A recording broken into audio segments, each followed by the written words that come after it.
Hey everyone, and welcome to another YouTube live Q&A session. Actually, I don't need these headphones. This is your host, Roberto Blake of RobertoBlake.com, helping you create something awesome today. So for those of you who are not familiar, at least once a week I try to do YouTube live Q&As with the YouTube community to find out a little bit of what's on your mind, share some information and details I might have about what's going on with YouTube as a whole, have some conversations with you guys, and it's something that I've really come to enjoy. The reason I haven't been doing nearly as much of these YouTube live streams lately is had to do with three main things.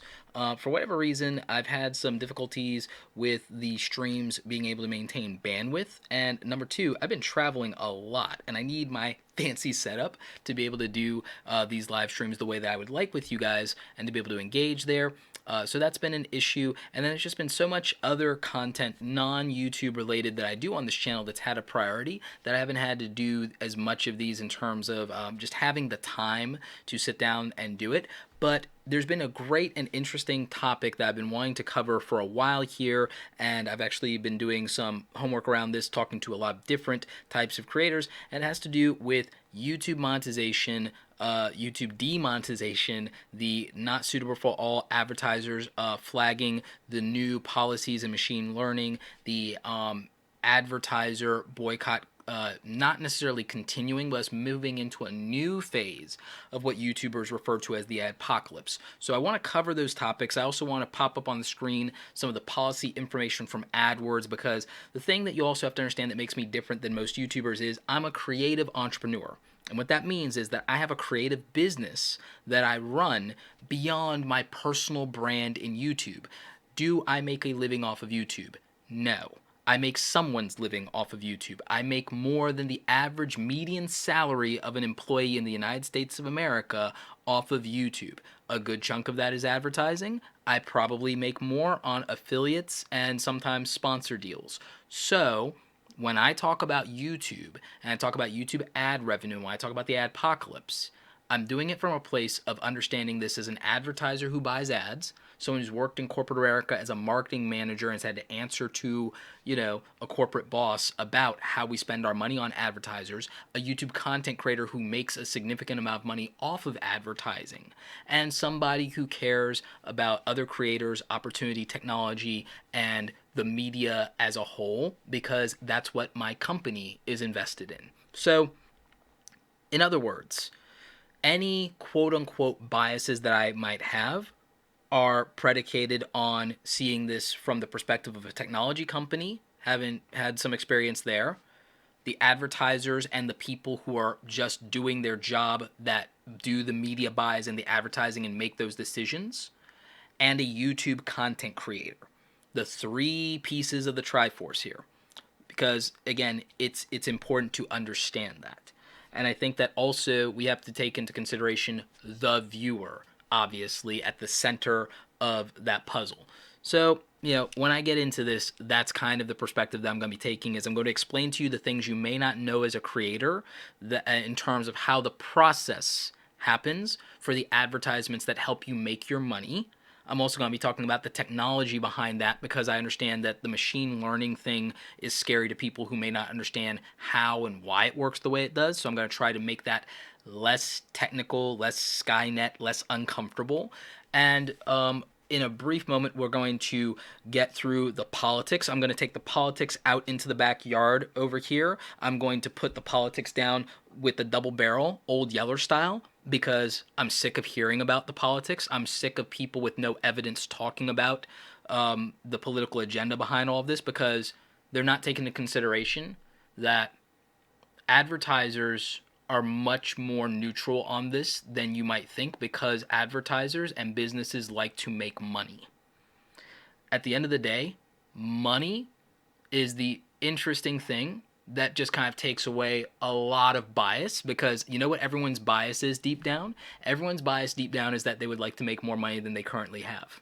And I think if we can all admit that that's true, then we can have a conversation from a place of intellectual honesty for a change. So that's what I'm going to be talking about here on the show. And again, you might need to turn your volume up. I'm doing kind of the best I can with the setup that I have, because I have the gain turned up like all the way on my mixer here, so there's literally nothing else I can do to make this any louder other than yell, which I'm not going to be doing. So that's what I want to get into for today's show. I will be taking some questions for you guys as the audience, but what I'm going to start with is, first of all, I'm going to bury the politics. Then I'm literally going to show you what the advertising policies say, because you haven't seen them yet. Because they're not in the YouTube system. One of the things I need to explain to you is that as a corporate company, that YouTube and Google, Google is the parent company, YouTube is a child company, but even within that, they're just different departments. And if any of you have ever worked in corporate America, you know that like one group of people in one department might not be talking to a group of other people in another department. And the same thing's true sometimes with systems. Systems sometimes work together, but it doesn't mean that all the information translates across systems. And it also doesn't mean that when we're speaking to YouTube creators, we won't necessarily be talking to YouTube creators with the same kind of jargon and language that we're talking to advertisers. Like, like if I talk about 301 Club, YouTubers know what I'm talking about, right? If I talk about that, if I talk about, like, if I said something about, like, how, sub for sub is bad, YouTubers know what I'm talking about. Advertisers would have no idea what any of that means, right? But if I had talked to you guys about, effective CPA, you guys have no idea what that means. That's an advertiser thing. If I talk to you guys about, placement demographics, that's going to be gobbledygook to you guys, right? So when you have to understand that it's not about YouTube being dishonest, it's about YouTube using jargon and using things that creators understand to talk to them, and then Google, who sells ads, selling to that audience, which is a completely different group of people. So the 14 to 24-year-old creators on YouTube, we talk a different language to them, and we write a different web page for them than we might write a web page for 35 to 55-year-old advertisers. So, I hope that everybody can kind of appreciate that.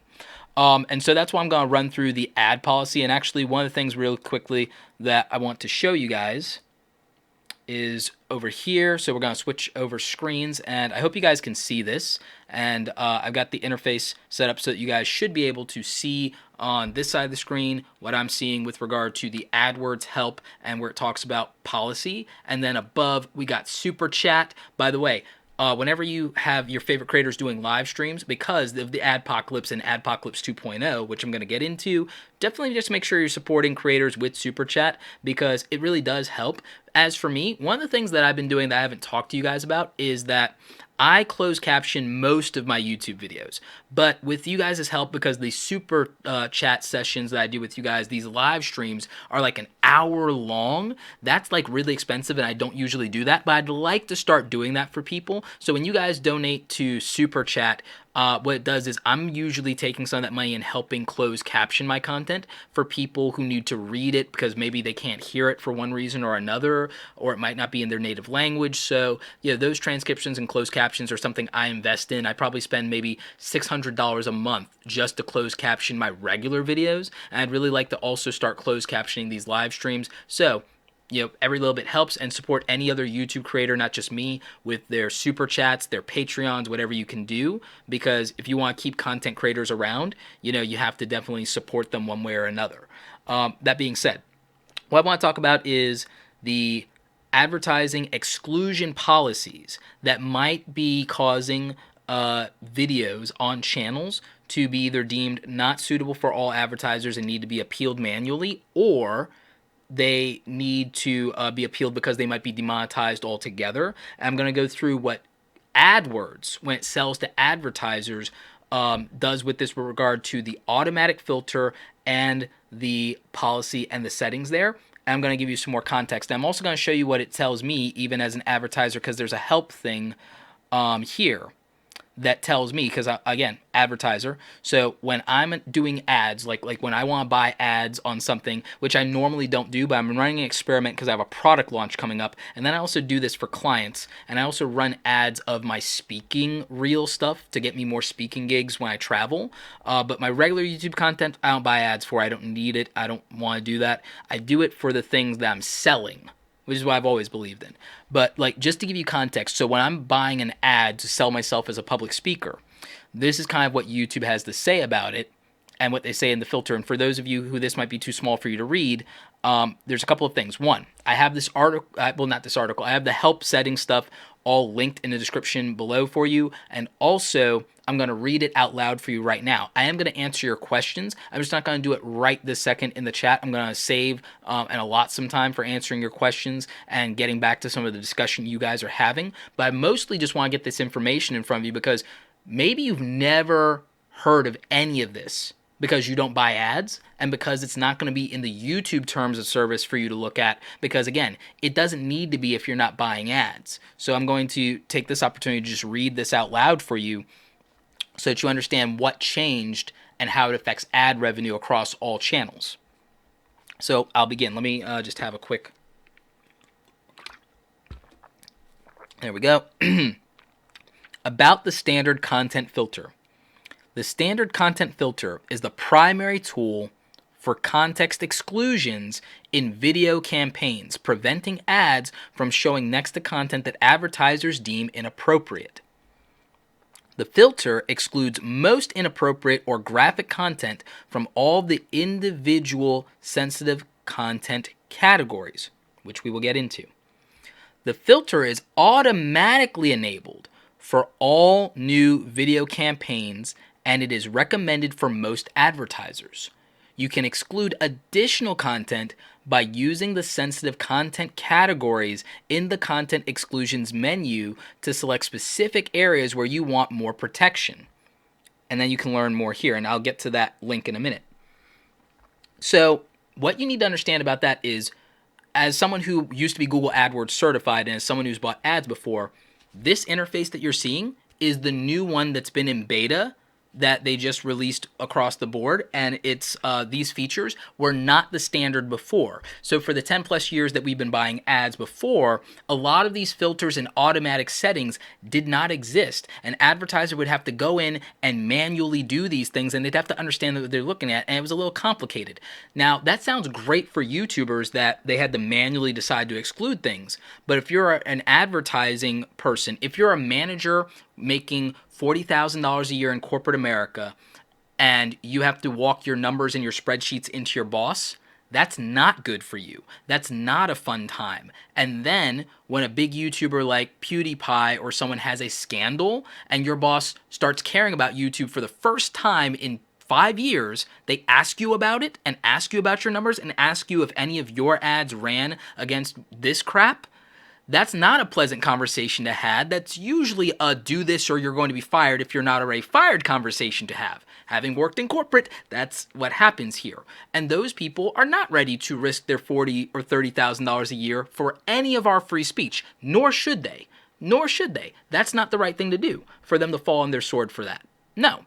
So what Google and YouTube had to do is the advertisers had to get these features so that they're automatically opted out of certain things, and then somebody can scrutinize and go over that, because the thing is, if not, people are going to be fired really easily for something very simple because their boss is watching now, and their boss cares, and their boss might not realize that it's just a few eyeballs that saw this, we can fix that and everything like that. They don't want to hear that. If you've ever worked a job, you know that sometimes your boss will blow up over the littlest little thing that you know is not a big deal, but they think it is. And again, that's what happened. That's where the adpocalypse really comes from, is an overreaction. But when people are spending money, they're entitled on occasion to have a reaction, and we might deem it to be an overreaction, but it's their money. I overreact over, like, bad restaurant service on like a $15 or $20 meal. It's not the end of the world, but I've been known to do that. And maybe that makes me a horrible human being. I don't know. But like, I'm sure, plenty of people have done that. So I just wanted to give context to what I just said about the automatic filter just being there by default, because it didn't used to be. It didn't used to be. And so you're like, well, it shouldn't babysit people, but this is why it's babysitting people. It's babysitting people specifically so that those middle managers that are answerable to their corporate overlords just don't have to get fired because they didn't check the right box. I think that's fair. Having lived through it, I think that's fair. So the differences between the standard content filter and the sensitive content categories, that's the real important thing. And here's why I want you to understand. This is not outlined this specifically in detail with relevant examples in YouTube because we're not buying ads. It might theoretically be helpful if YouTubers could see this somewhere, but in their defense, I don't think we would look for it in the YouTube system. I don't think that there's anywhere that they could put it that would jump out and grab us to where we would click on it and read for 20 minutes and then think about it and then maybe change our content strategy. I just don't think that realistically we would do that. You guys let me know, like, actually real quick, if this were somewhere buried in YouTube, do you think that, like, or even if it wasn't buried, even if this was a tab in YouTube dashboard, do you think that you would have taken the time? Be honest. Type in the number 3 if you feel like you would take the time, if this were on the YouTube dashboard, to sit down for 20 or 30 minutes and read all of this and then rethink about your videos. Type in number 3 if you would honestly do that. And type in number 1 if it's too long, didn't read. And just please be honest about that real quick, because I just kind of want to get some context going, because honestly, if I were just doing entertainment style videos or Game of Thrones reviews or something like that, I probably wouldn't read this. I'd be typing in number 1. I probably wouldn't read this.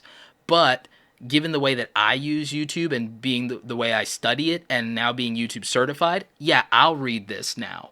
But I don't think that, I would read this if I were like an entertainment style YouTuber. If I was 15 or 16 or even 20 and I was making content on YouTube, I'm not sure I would have read this because it's a lot. And the thing is, we have like 2 or 3 more pages of this to go through, right? I mean, so I think there's a lot of too long, didn't read people. I'm seeing mixed results here. I'm seeing some people, and I appreciate the honesty. So that's great.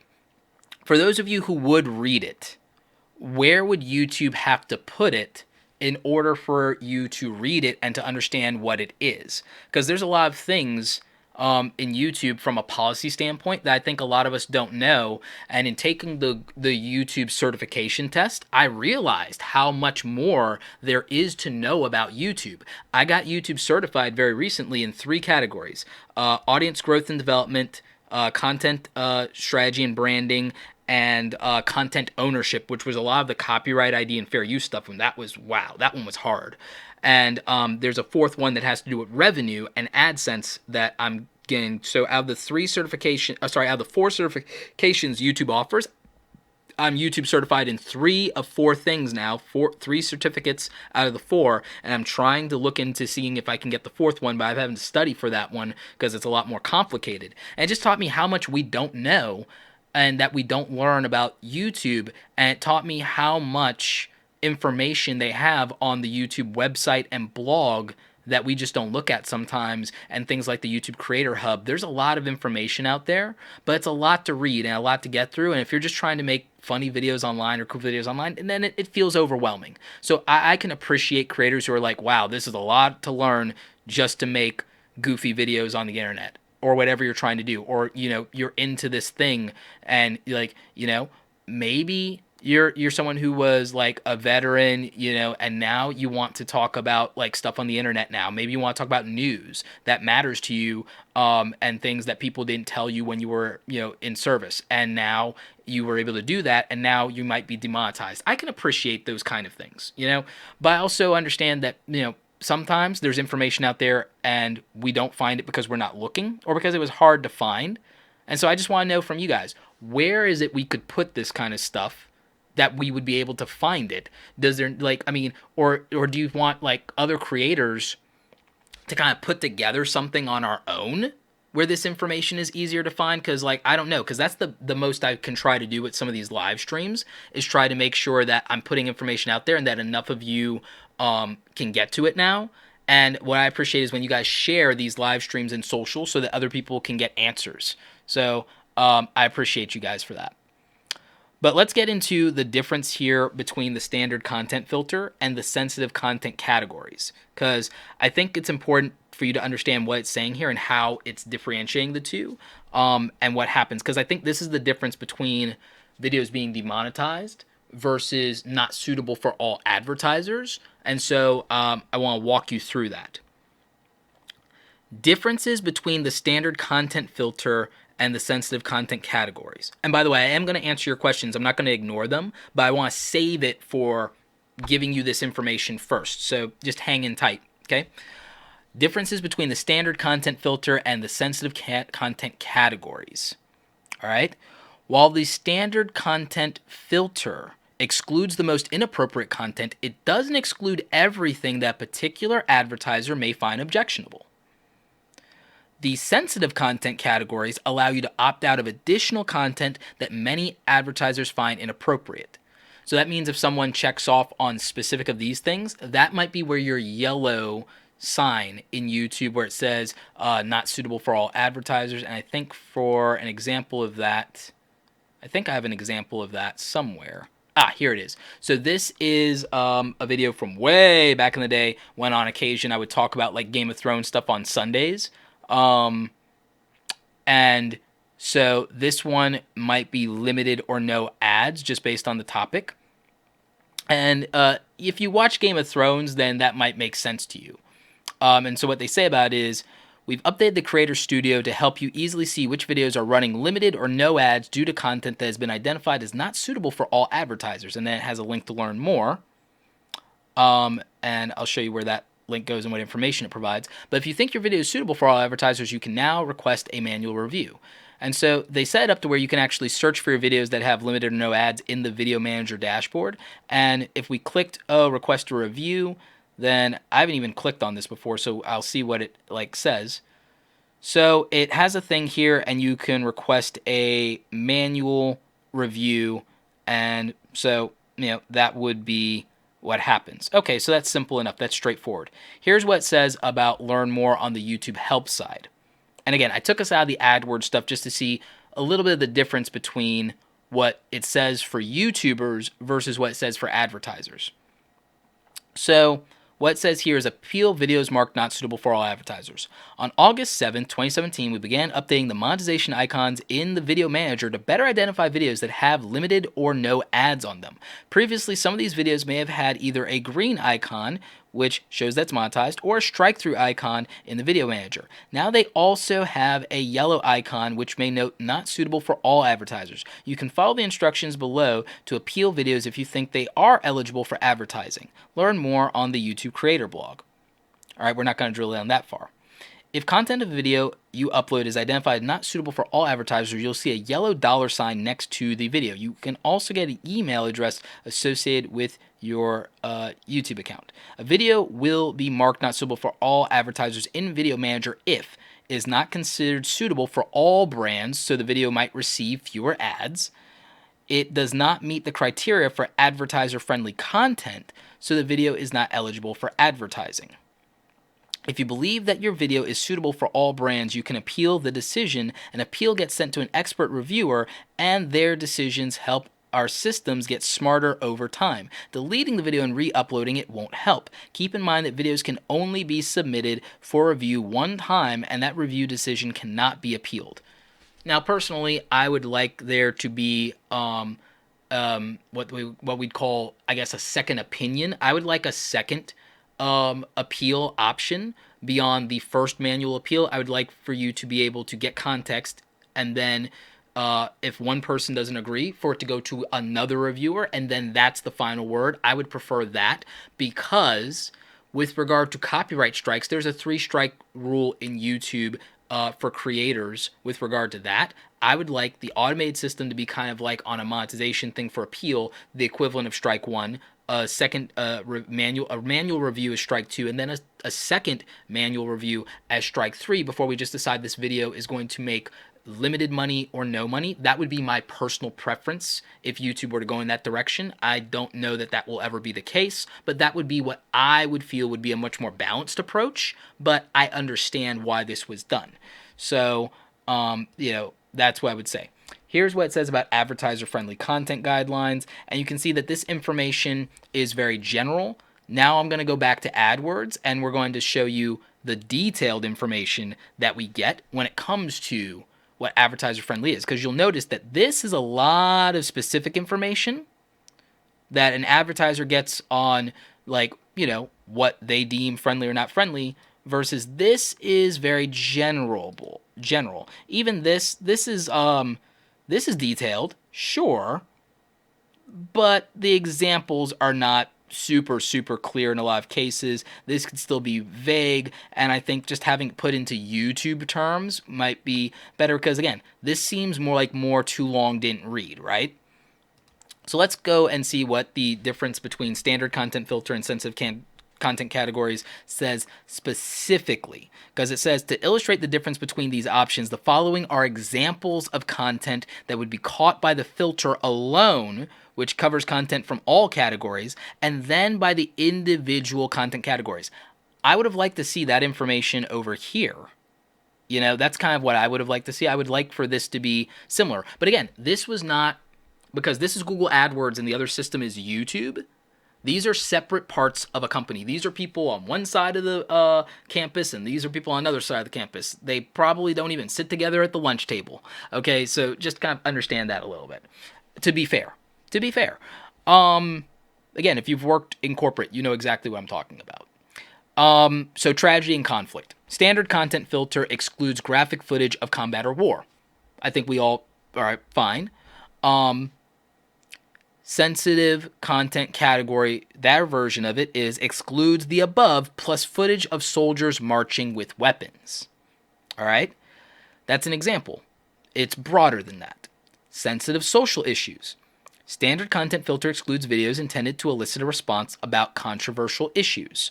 Any video you make with the title probably having Donald Trump's name in it.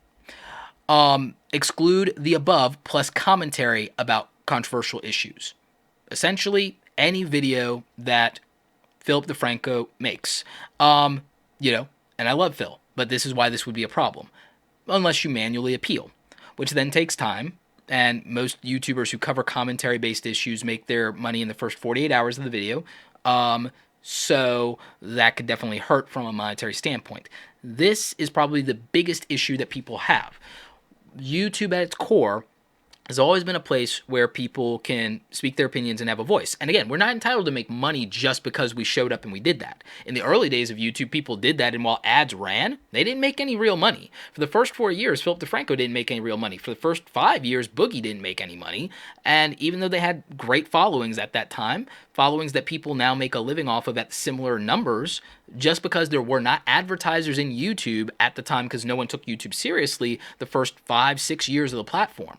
A lot of people don't realize that. Modern YouTube didn't start until about 2012, 2013. People were not making a lot of money on YouTube ads in the first half of the existence of YouTube.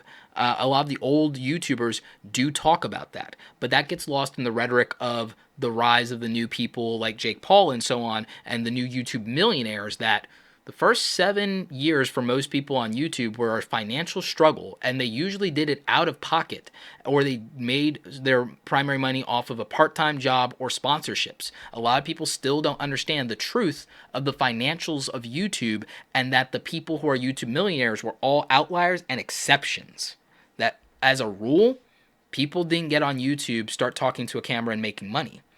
But a lot of people early on that were successful because they could talk about social issues, and they were not going to be financially disincentivized to talk about those issues. I don't think that it's a free speech or a censorship issue for you to not make money. I think that people do things that they believe in, whether they make money or not. I think some people exploit things when there's money on the table and do them just to be controversial. I think that some people do get discouraged because they don't have as much time to talk about things if they're not making money. And I understand that that's a discouragement, but discouraging people isn't the same as censoring them. I was discouraged left and right from being an artist, being a creative, being a photographer. No one actually stopped me. There was no financial incentive to be an artist because in a lot of cases, you couldn't make a lot of money until we figured out how to do that. And that's why I teach people that. That's what this channel is teaching people to not be starving artists. But I just want to put that into context, that the big problem I see is people feel like they should be able to commentate on social issues, politics, the news, or things of that nature, and I think they should. The difference is advertisers as a whole mostly don't want to pay for that because they deal with enough internal trouble for that as it is, or taking a public stance on something as it is.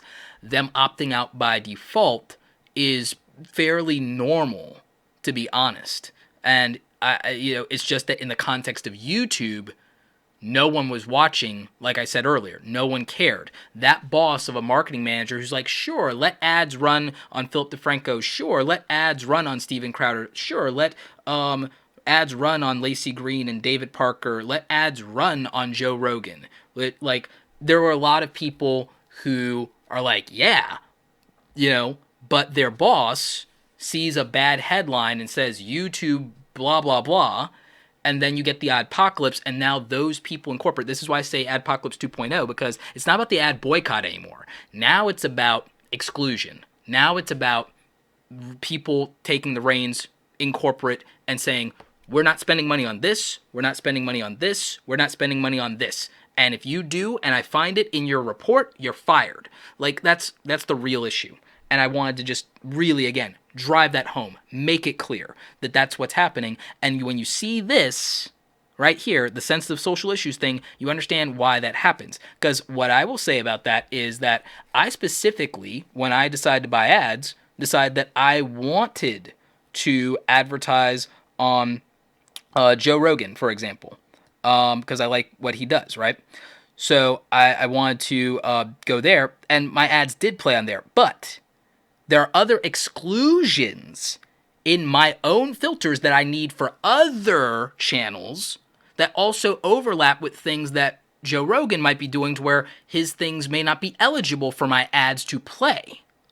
And so when that happens, as it does, ads will play on some videos, but not all videos. Ads will be, and so that's why this happens. So again, I want you to understand this now, not just as a creator, but I want you to see the advertiser's point of view, because that gets lost in the conversation, and almost no one that I know of on YouTube is coming with that perspective, because almost nobody on YouTube buys ads. That's also a creator and has also worked in corporate doing that. I have, and since I run a business, I respect the business decisions being made here, and there are consequences for creators when those decisions get made, and our responsibility is to learn how we navigate that, how we move forward, how we keep making money doing exactly what we love and being true to our principles and sense of integrity. But part of that is also accepting the truth, and the truth is this: no one owes us a paycheck for what we do, and we came here making $0 the first day. We all did that, and most of the leading creators for years didn't make real money, and they showed up and did it anyway. So I do not buy the argument that people will just leave and abandon YouTube, or new people won't come to YouTube, because what will happen is more people will come to YouTube to get an opportunity to do something big and do something beyond YouTube, like act or be a commentator on an actual news channel, or market their business or their service, or get discovered and picked up by a brand and be an ambassador, or do something cool, or even just get free stuff doing tech reviews or what. There will be people who will come here for an opportunity beyond the ad revenue.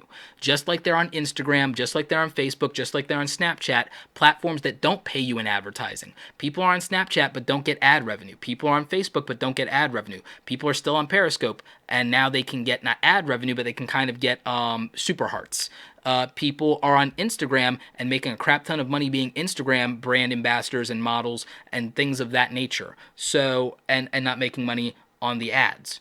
So I want to make it clear that the Adpocalypse and the Adpocalypse 2.0 and the disincentive, what some people want to feel is punitive, it's not punitive for anyone who figures it out any more than Instagram and Snapchat and Facebook. So I just want to, again, make that context clear. Sexually suggestive content. I think we all understand where this one is going, but the standard filter excludes videos about sex or sexual products. But unfortunately, this could also be like sex education, something that might actually be important. But I also understand that there are brands who wouldn't want to be associated with that one way or the other. And that's straightforward. That's, understandable. Sensitive content excludes also, though, videos with suggestive themes. That's a little vague for me. I don't like the idea of suggestive themes, because who decides what that is? and can I have more clarity or context? They're at least giving us some example here, but I just don't like how vague that is. That makes me uncomfortable. I would like that to be better. Sensational and shocking. Yes, there's a whole genre of people who do that on YouTube. Standard content filter excludes videos of disasters, accidents, and shows casualties or death. I understand that, but I also have an issue with people who might just be showing like the damage from like one of the hurricanes or superstorms or a flood. They're trying to get information out or awareness or drive donations. I think like, so, but I also understand that people could just be exploiting tragedy too. So that makes sense. Again, trying to be fair. Excludes the above videos plus moderate disasters or accidents that show minimal casualties or harm. So does that mean car accidents? Like, I don't know. I would love some more detail. I would love additional context. And that's the thing that I think people are struggling with is, what does that mean? I mean, as advertisers, that's close enough, and that's enough there to say, yep, checking that, yep, checking that. But there could be content that's fine, but again, as an advertiser, how much am I really interested in paying for that, right? Giving you guys a little bit more, and then let's finish this up though. Profanity and rough language. Standard content excludes videos with frequent use of profanity. Sensitive content and category excludes the plus videos with profanity that has been bleeped out. So that means that in context, if I was doing a course on personal branding and I want to run ads against Gary Vaynerchuk, which like clearly I do, then his videos may not be eligible for all of my ads. Almost none of his videos might be eligible for any of my ads. So, that's something to think about there. That this is how they sell it to us as advertisers. So now as creators, I think that there's some, context there that we can take away in terms of, okay, so this is how advertisers see things on YouTube, and this is how, when buying it, they consider these things, and this is why there's an automated part that checks them out of some of these things, the standard content filter, but then they would have to manually decide they don't want to be a part of the sensitive content category. So what you guys don't know is I talk to brands beyond the YouTube side because they're brands, they're developing media properties in terms of YouTube and podcasting and social media, and I'm a consultant. That's what Create Awesome Media does, right? And so I've talked to them a little bit about this, and what you don't understand is that internal policies are being written with this in mind, which means that if you're a marketing manager, you go work at let's say you go and you work at a tech company that is manufacturing let's say you're manufacturing webcams or something, right? Let's say you're going to compete with a company like Logitech. You're a startup that is doing these things and you need to buy ads because you need to be competitive. Well, there's somebody who would have written a corporate policy that tells you that in addition to the standard content filter in YouTube, that you need to be opting out of this, and this, and they might have a list of acceptable channels for you to market against, or they might have a list even of things that if channels do these things, do not spend advertising dollars there, or if YouTube places ads there automatically, then you need to add them to your exclusions list because there are channels that will automatically show up in placements for ads, and you may not want that. Like, look, a lot of Vines too. It's like, why would I want my ads playing on a video for people that are going to watch a bunch of Vines? Those people aren't going to buy my product. They're not going to buy my online course, right? So I would just go, you know what? Let's exclude that. Exclude from the campaign. Boom. So I would exclude them.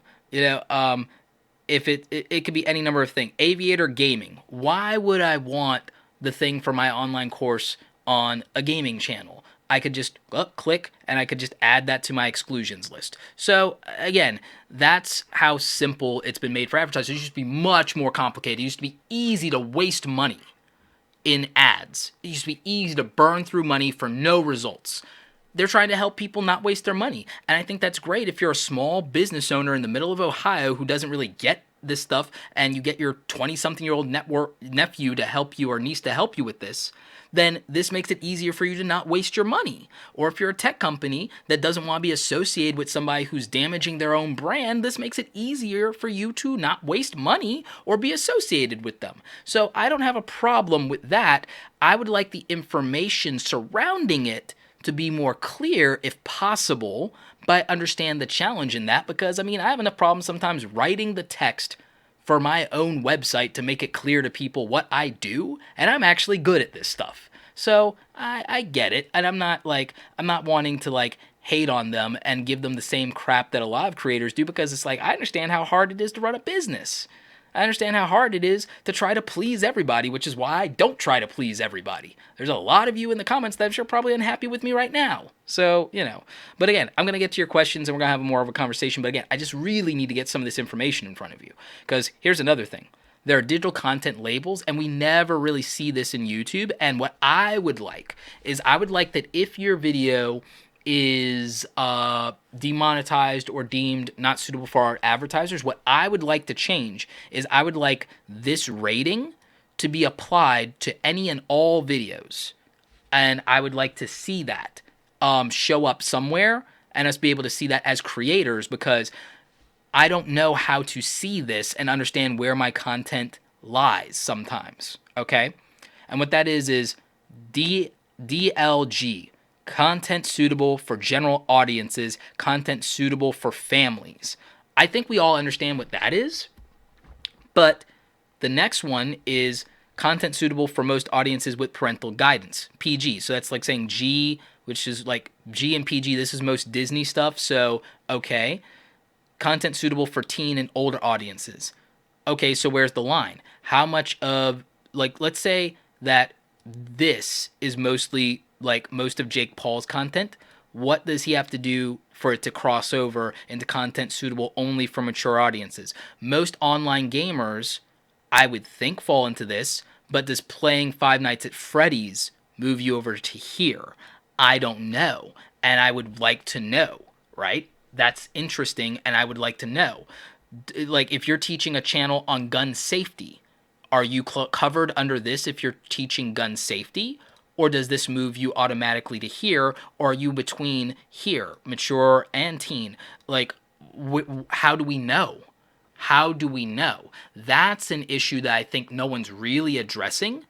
And that's where I would like to see things change. And I don't think it's a lack of transparency. I just think it's hard to communicate. And I think there's so many types of channels, so many types of creators that to make, and even if they gave all that information, where do you put it?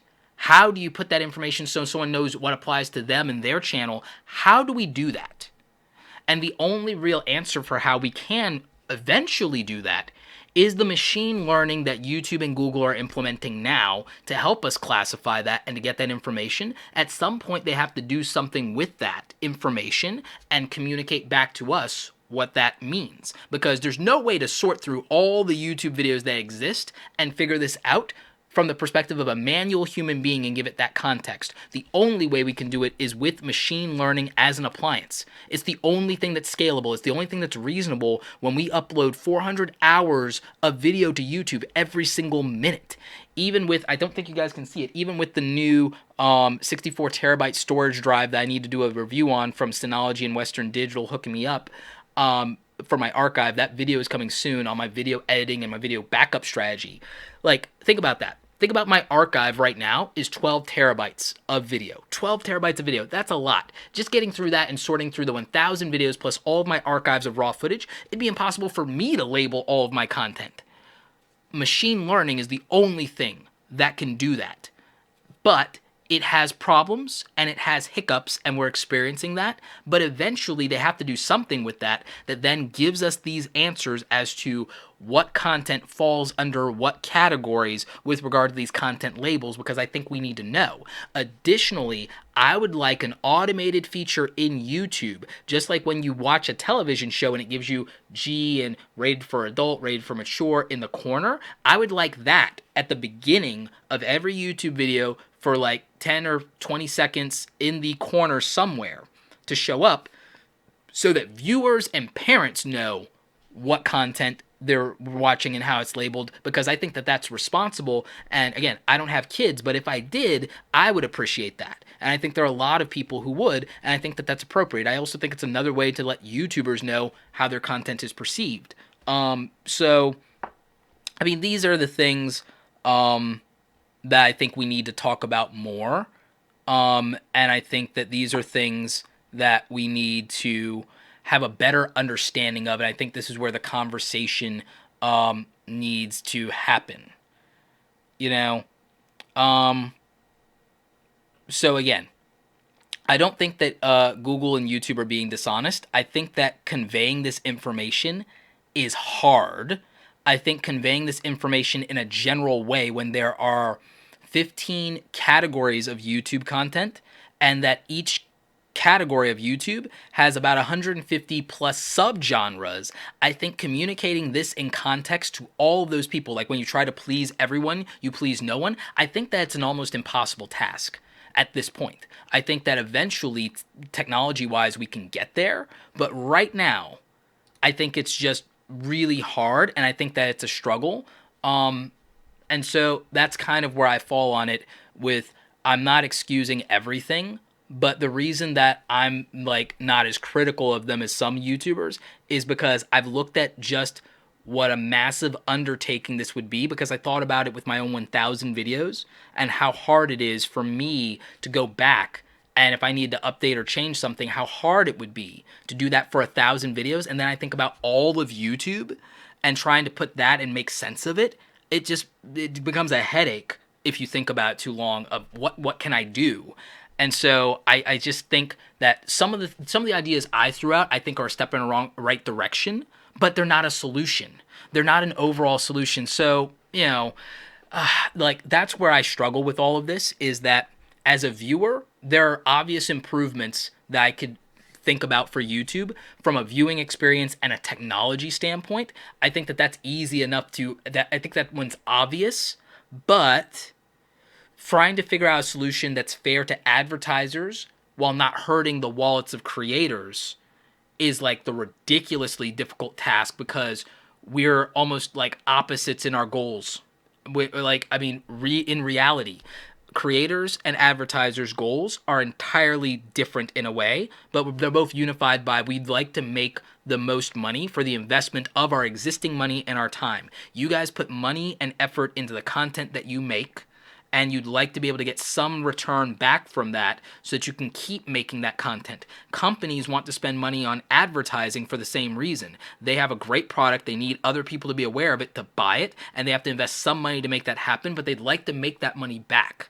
But they can't do it if they're wasting money on things that won't lead to sales or things that damage their brand. And so when we're trying to do things to get the most views, because we've decided that that's the way to get the most ad money, well, doing the things that get the most views might also make the people who spend money on those views uncomfortable.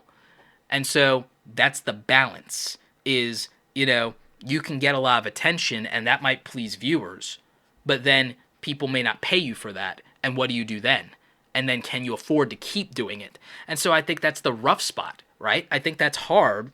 And I think you have to decide who you are and what your audience is. And so, it's just so difficult and challenging.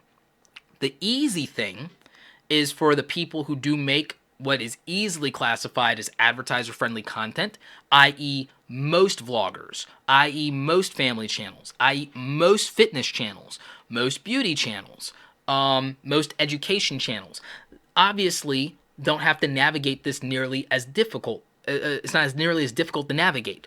But gaming channels, news commentary channels, prank channels, and other hobbyists might find themselves in a difficult space. And some educators might too. Educators who talk about important topics like sex or sexuality or things like that. People who talk about religion and are trying to do something positive can come under scrutiny for unnecessary reasons without even being controversial. people are just trying to share something that helped them and was meaningful to them. People who might be talking about suicide. That's a sensitive topic, but they might be trying to prevent people from taking their own life, and they might want to be donating all of their money that they earn to a charity, and they may not even be capable of doing that. So I think that it's a problem, and one of the issues with machine learning is that it doesn't know the difference. And it's, at least initially, by the time it learns the difference, we have another problem to worry about called Skynet. So again, I don't think that YouTube has been put in a situation where they can really win everybody over. And again, this is why I don't think that it's a matter of censorship. I think it's a matter of the problems of things within our own culture and how we behave, and the fact that we don't have nuanced conversations anymore. I think it's part of the limitations where technology is and what we're comfortable with. And I think it's also a disconnect between the creator culture and the corporate culture. I think creatives need to understand corporate America a little bit better if they're going to work with them and they're going to ask for money. And I think corporations need to relax a little bit and understand that creators aren't just out to get them or out to rob them. And I think that that's, a conversation we need to have. We need people to come together. And I think that that's a struggle, though, because it requires everyone to step out of their comfort zone a little bit. YouTubers have to feel like they can think corporate-minded without being a sellout and without losing authenticity and creativity. And that's a hard mindset as a creative entrepreneur, as someone who doesn't want to be a starving artist, as someone who's talking to musicians and street performers about how to make real money, as somebody who's talking to painters about how to make real money and fighting with them tooth and nail about how to monetize. Believe me, it's a struggle. I'm having to talk people out of being a starving artist. I'm having to talk people out of this absurd idea that it's noble to be a poor artist, okay? And that they're better than other people who decide to make money on their art. Yeah, I'm not even kidding, right? But on the corporate side, I'm having to talk people out of demanding, ripping away all creative control from people just to leverage their audience. I'm having to fight the battle on both sides between people who will be starving artists and people who will be corporate shills, and bring them to a moderate center where everybody can win and provide the most to viewers and an audience that will care. And it's an impossible task that I've given myself. But keeping the fight alive, making some progress here. And that's why I want to have this conversation with you guys as creators who want to build your own business and who also love this platform as viewers as well.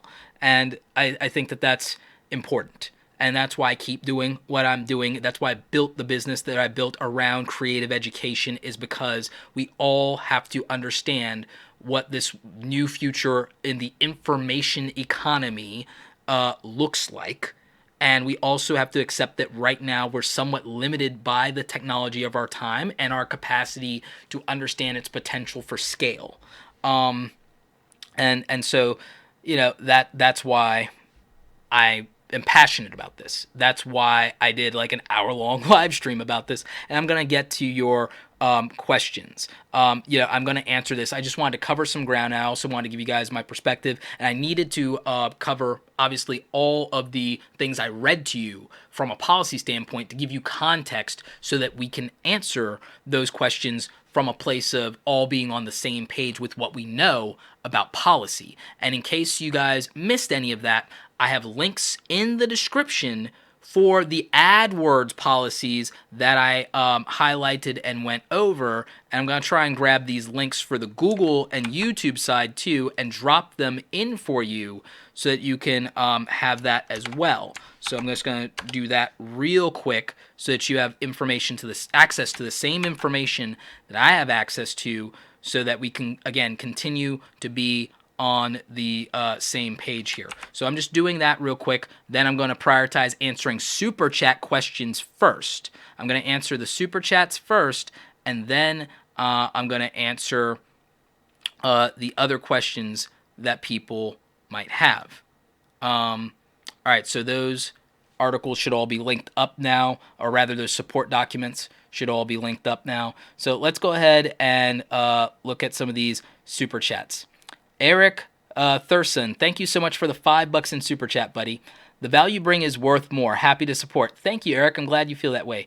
Crazy Chaos Carla, thank you so much for the €2 in super chat. Thanks for creating something awesome today. Thank you, Clara. And Clara is also one of my biggest fans over on Anchor FM for my call-in show over there.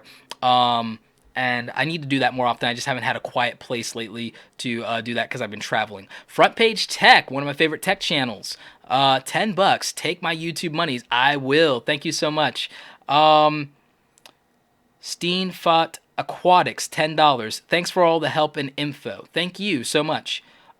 Social Anxious Lee, thank you. I'm playing Batman Arkham City. There's cursing. Can I still monetize it? You can attempt to monetize it. We've seen that they could potentially demonetize or make it not acceptable for all viewers. So those are the super chats. Thank you to everybody who donated. I appreciate you. Remember to donate via super chat by pushing that $ next to the comments bar. That does help creators when they live stream, and YouTube only takes 30% of that money versus the usual 55%. So that does help us out. Or is it 45? Yeah, it's 45 that they usually take. So, that's great. So now let's go ahead and get your questions in the live stream. I know some of you have asked questions. Please just go ahead and ask them again, because it's going to make it easier for me to see, especially without my glasses. If you ask them now,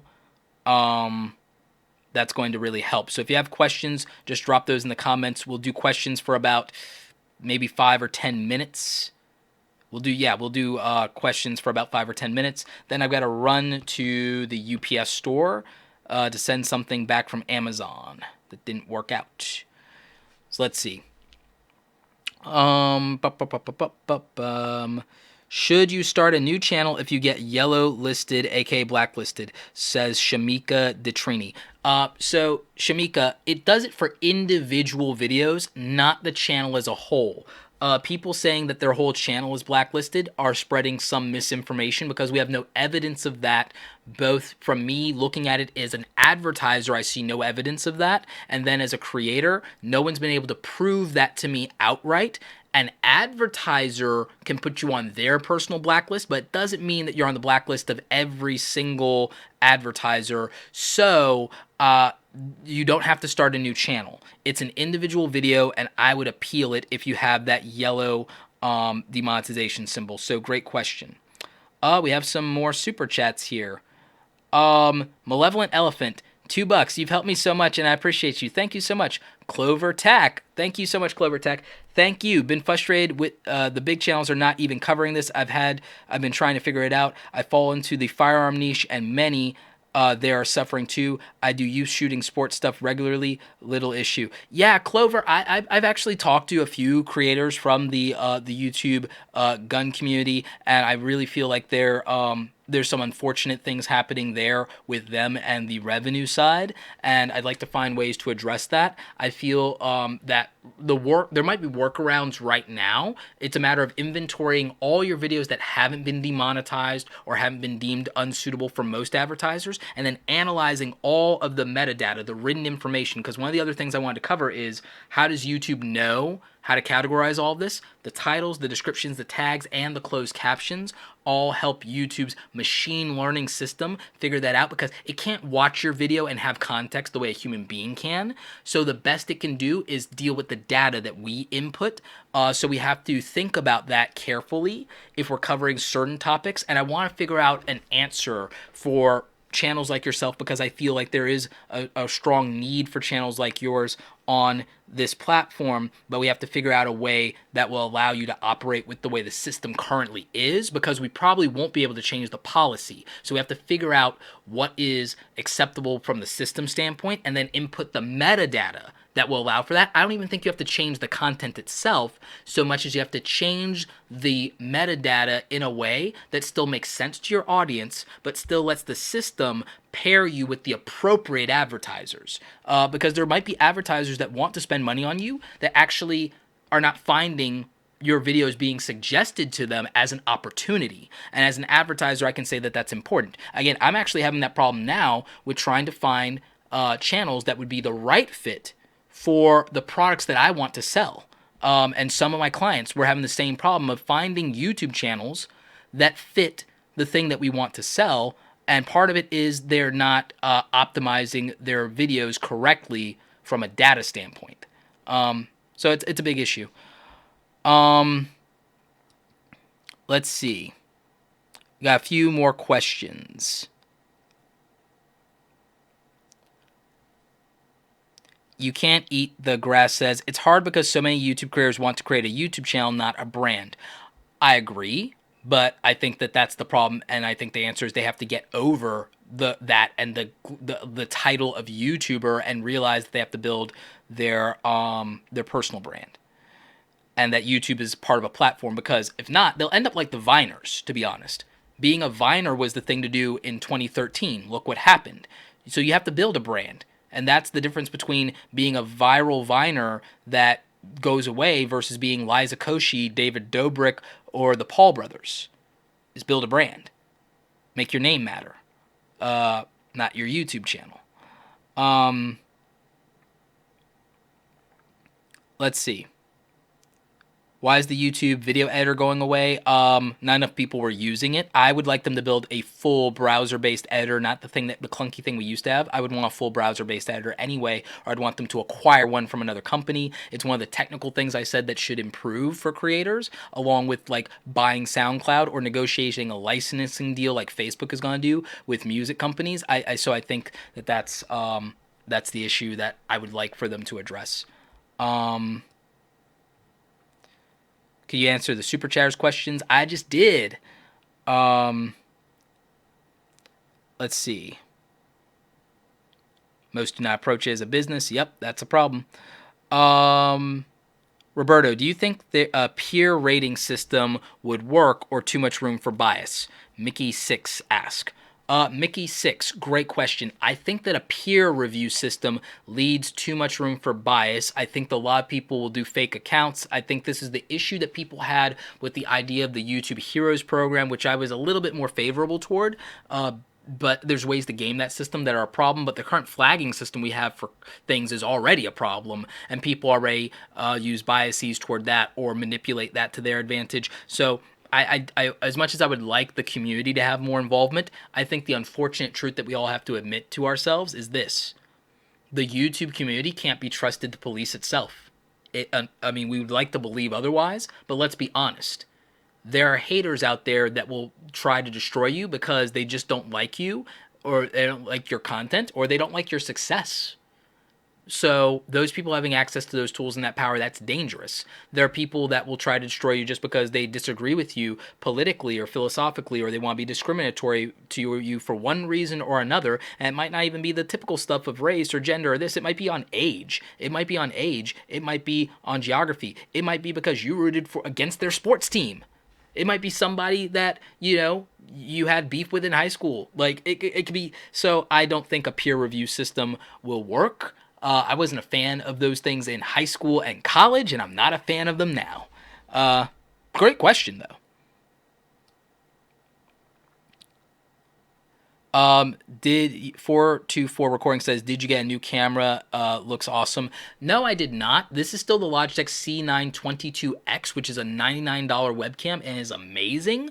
The difference is it's daytime, the weather is beautiful, so we got a little bit of natural lighting that's helping me, plus my other lamp over here, and I've changed some of my aesthetics a little bit, so that's what you're seeing. Not to mention I changed some of my settings in Wirecast, so quality-wise, it probably looks a little bit better, and I'm a little bit more well-lit, so, and the white balance is good, so that probably helps.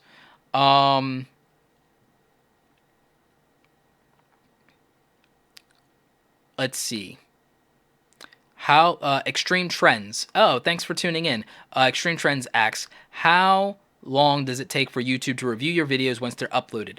That is a great question. Usually it's done within the first... actually, when you upload stuff, with the metadata, it's usually evaluated when it goes live in real time for the most part, or within the first hour. That's what my experience has been across uploading 1,000 videos. As far as if you submit it for review, it's usually reviewed within the first 24 hours, just based on how many reviews there are and how many reviewers are staffed at the time. So with all the content uploaded to YouTube, that's an issue. The machine learning is why it happens in real time on that side from the automation. So, that's just what we have to deal with right now. I don't think that they should ever prioritize tiers of that, though. If they do, I would already have an issue with it, but I can't know that. But what I'm saying by that means I don't think that it should prioritize, say, evaluating people for monetization based on subscriber count or view numbers first, and then get to the little guys later. As far as I know, it doesn't do that, and everybody's stuff instantly is evaluated and sorted because the machine learning and algorithms, plural, can do that, and that's what technical engineering and the marvel of our technology is today, and I love that about it. Because it'd be unmanageable otherwise. Like manually doing that? Oh God, no. So that, I mean, that's where I like that technology. I know other people are scared about it and feels like it meddles or that it's out to get them. It's not out to get them. It's just the only thing that systemically we could ever hope to do, because again, doing this manually is just too much and it costs too many employees. So yeah, that's why I think about it.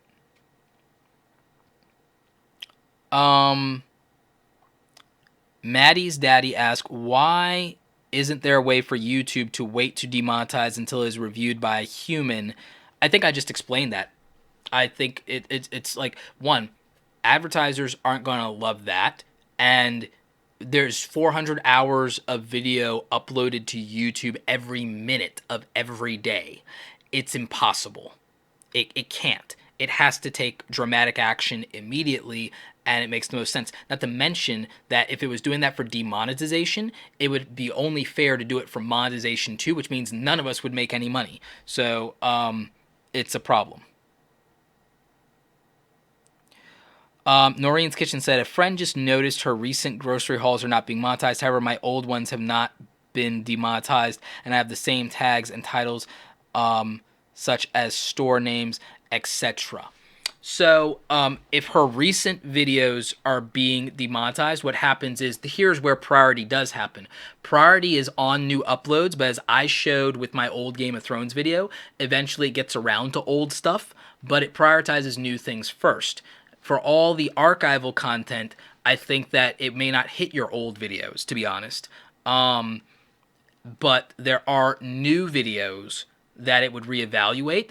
And again, I would need to know if her stuff is completely demonetized or if it was put as not suitable for all advertisers. And here's the other thing I want to talk about with the machine learning is it's not perfect. The machine learning is not perfect. There will be videos that are demonetized or flagged as not suitable for all advertisers that have no business being categorized as such. But that is just an error that is happening because the system isn't perfect. In the same way that type in the number 4 if you've uploaded a video to YouTube, thought everything was fine, and then either the video didn't upload or it didn't process or there was some other glitch or error and you uploaded it and you thought everything was fine. Type in the number 4 if that's ever happened to you right now. If you're watching this in the live stream, not on the replay, if you've gotten this far. But like type in the number 4 if that's ever happened, where you've like uploaded something, you thought everything was fine, and there's a problem. Type in like number 4 also if recently you've seen server error whenever you've done certain things in YouTube. A lot of 4 showing up on the screen now. Okay. So with that in mind, that's the thing. There are 400 hours of video uploaded every minute. The error rate of those of us who are getting stuff demonetized that shouldn't be, or being flagged as not advertiser friendly for all advertisers, is probably like a fraction of a percent compared to all videos uploaded every single minute of every single day.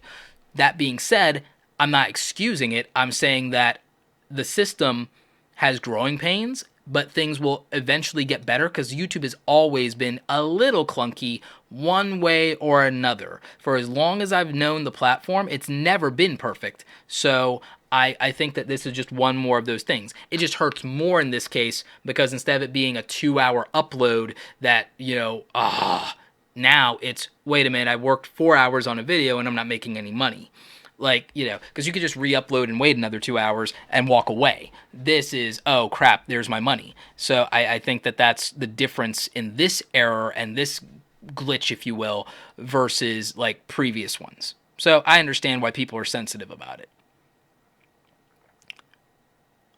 We Are Kings music channel says, hey, Rob, my page RPM has dropped. How do I get it back where it was? You can't. Not necessarily, because you can't do anything about that, because what you have to understand also, one of the things I didn't get to talk about yet is that advertiser confidence is entirely different than the ad system. I'm going to have to do a whole separate video literally titled Avoiding Adpocalypse 2.0. Spoiler for you guys, you can't avoid it. It's already here. Part of it is that advertising is bought month to month and quarter to quarter, depending on the company. Excuse me. And also, as I showed you when I showed you my Adwords system, you can also make changes in real time. If advertiser confidence diminishes for any reason, either because, one, their own market or their own company is having financial issues, so maybe they don't spend as much on advertising, that hurts YouTubers. If YouTubers who have large followings end up having negative press in New York Times, Wall Street Journal, Wired, whatever, BuzzFeed, whatever, and then people who spend money on ads see that, they might not want to spend as much money in YouTube that month or that quarter. Their bosses might say, nope, yank the money, throw it at Facebook, yank the money, throw it at Instagram, yank the money, let's grab some Snapchat influencers, whatever they decide to do. Hey, let's go back to billboards, whatever they decide to do. If advertiser confidence is diminished in any way, you see money in YouTube go down across all channels. You know this is true because of what we affectionately call the January slump. Remember, at the beginning of every year, ad revenue takes at least maybe a 20 to 30% dip, for some channels a 60% dip every January, and that's horrible, but the holidays are great. The holidays are great because it's the last quarter and the last month, which means if your budget may not be approved yet for January, so you spend what you got. That's how it works in corporate. At the end of the year, we blow the budget, because it's gone after this, and we have to get approval for a new budget. Again, this is something YouTubers don't know. One, most of them are young. Some of them haven't worked in corporate America. Some of them have mostly worked as baristas or waiters or whatever before coming to YouTube, or they worked at the mall, whatever, and nothing against that, or in a family business. They don't know how corporate money works when it comes to ads, right? I'm explaining it for that reason. It's not to be condescending. It's just you don't know if you don't know. I didn't know when I was a kid, so this is how it works. And again, this is the world I came from in corporate. This is what I used to do for a living. And then now that I run a media company, this is something I still do for a living. So in any case, so quarter to quarter, month to month, wherever advertiser confidence is for a company or an industry, that affects the ad spending in different ad platforms and channels. If something happens to diminish that confidence, then people spend less money in advertising, either on the platform or in that niche or genre, or maybe with those particular channels or creators. And so anything that is bad YouTube press, anything that's bad YouTube drama, has the chance of lowering ad spending across the board.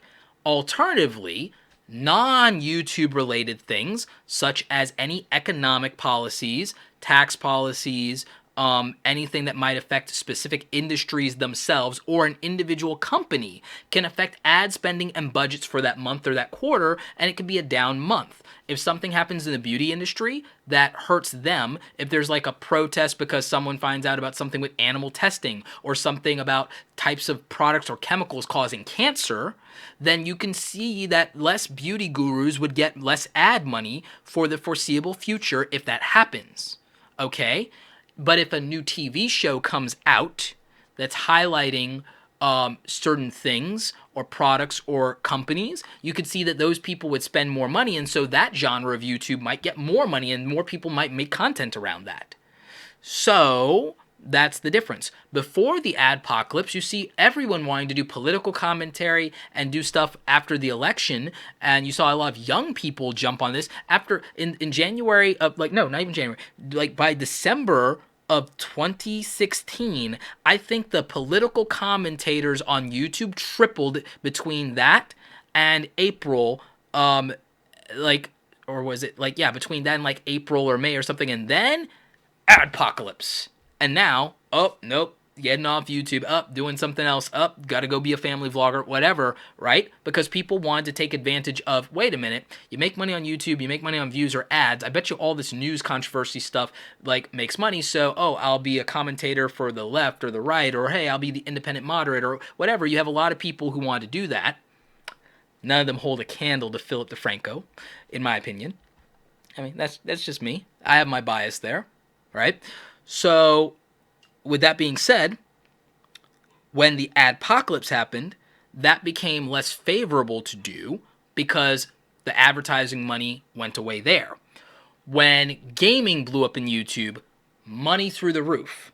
Now, family vloggers, money through the roof. Lifestyle vloggers, money through the roof, right? So there are non-YouTube things in the actual world that affect advertising money distribution and advertising confidence, which then makes some genres more favorable financially than others. From a sponsorship standpoint, if you went into something like FameBit or Relio or Social Blue Book or whatever, what you would see is that right now, if you want sponsors, the best type of YouTube channel that you could do if you want sponsors right now is like a fitness or a vegan channel.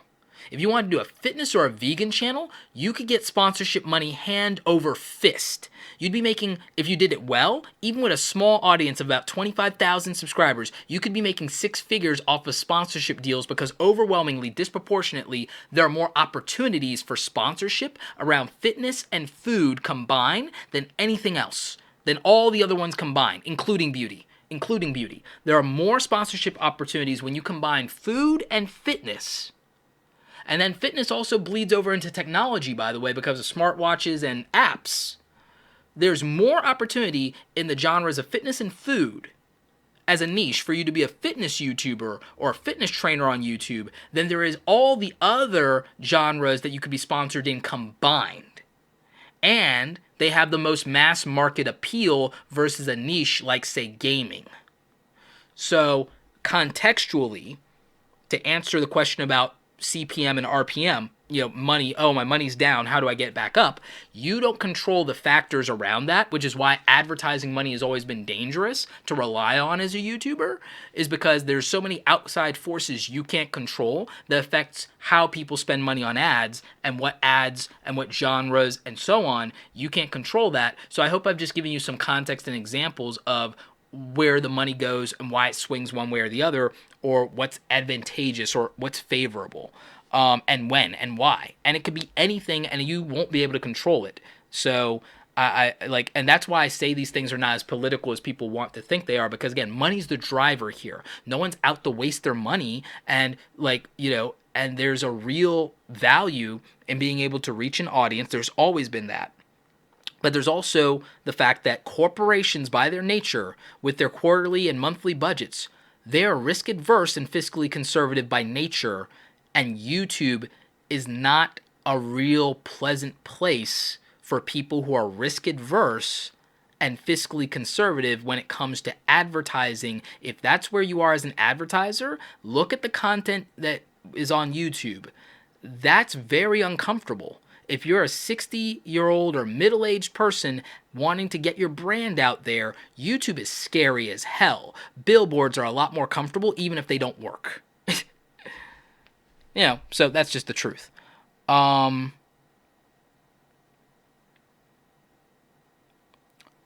Let's see. CloverTack, if you want revenue, diversify. Get that control back in your hands. Yup, preach. So, yep, totally.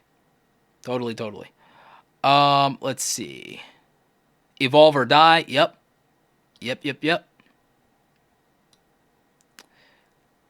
Will I be taken down from YouTube? I upload sped up music videos. Probably. RSC, if you're uploading other people's intellectual property in the form of music videos and all you're doing is speeding them up, if YouTube can figure that out, which the machine learning at some point will probably figure that out, or someone will report it, they will probably ban your channel. And that's because you're using other people's copyrighted material, and you're not doing it in a way that's truly transformative or fair use. Just editing it isn't enough. H3H3 Productions set a gold standard for what qualifies as fair use, and there has to be commentary value. It has to be transformative in nature. And so it needs to be value driven by what you did and not necessarily the original content itself. And so that's important. Just Destiny says, the thing is there are plenty of companies that rely on YouTube income to pay employees. Isn't YouTube susceptible to lawsuits because of the situation? No. The nature of any business enterprise is risk, which means that when you use a free platform and you agree to its terms of service, which is why YouTube terms of service are so long and convoluted, is they've insulated themselves from the protections of that because they're not obligated to guarantee you revenue. They're not obligated to guarantee you a living. They're just a facilitator of you distributing and publishing your content. And they actually don't owe you a lot where that's concerned either, or to keep it up. And so, and again, it's all in the terms of service, which means their legal liability, just because they've decided to depend on this for their income, no one told them to do that. That was a choice, and they agreed to certain terms when they did that, so they are not susceptible to lawsuits when it comes to that. I'm not a lawyer, but as someone who's read the terms of service, as someone who started a company, as someone who bought business insurance, as someone who makes their clients sign paperwork and stuff like that, there's indemnification on YouTube's part. So there you go.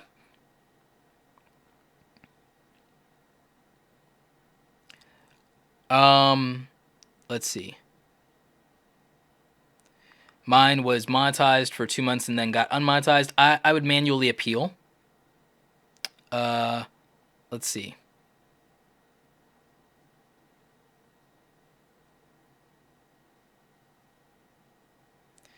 YouTube is a platform with no guarantee of set payment. Yes, that's absolutely true. Thank you, Raven. Made City Star says, Roberto, what's up with Roberto? When will you be in NYC? Would like to collab. I don't know. It all depends on whether a speaking engagement I'm working on comes through. Reload AIK says, for some reason, CPM increased big time in the last days again. I'm actually back to the CPM I had like 2 years ago. Oh, well, good for you, man. Looks like some good things happened.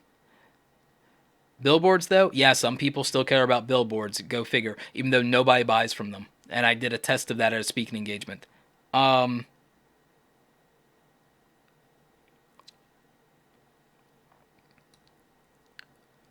When should a new channel start to monetize? As soon as possible. And somebody here said something totally inappropriate, so they're blocked. Boom. Let's see. After 10,000 views. Yeah, after 10,000 views, you can monetize, or they'll approve you. You should opt into it as soon as you make your channel, but they'll approve you to be monetized after your first 10,000 channel-wide views. I actually have a video coming up where I talked about a creator who got 10,000 views even with a small subscriber base. And I talk about like how you do that. So that video and interview is coming up soon, probably later this week.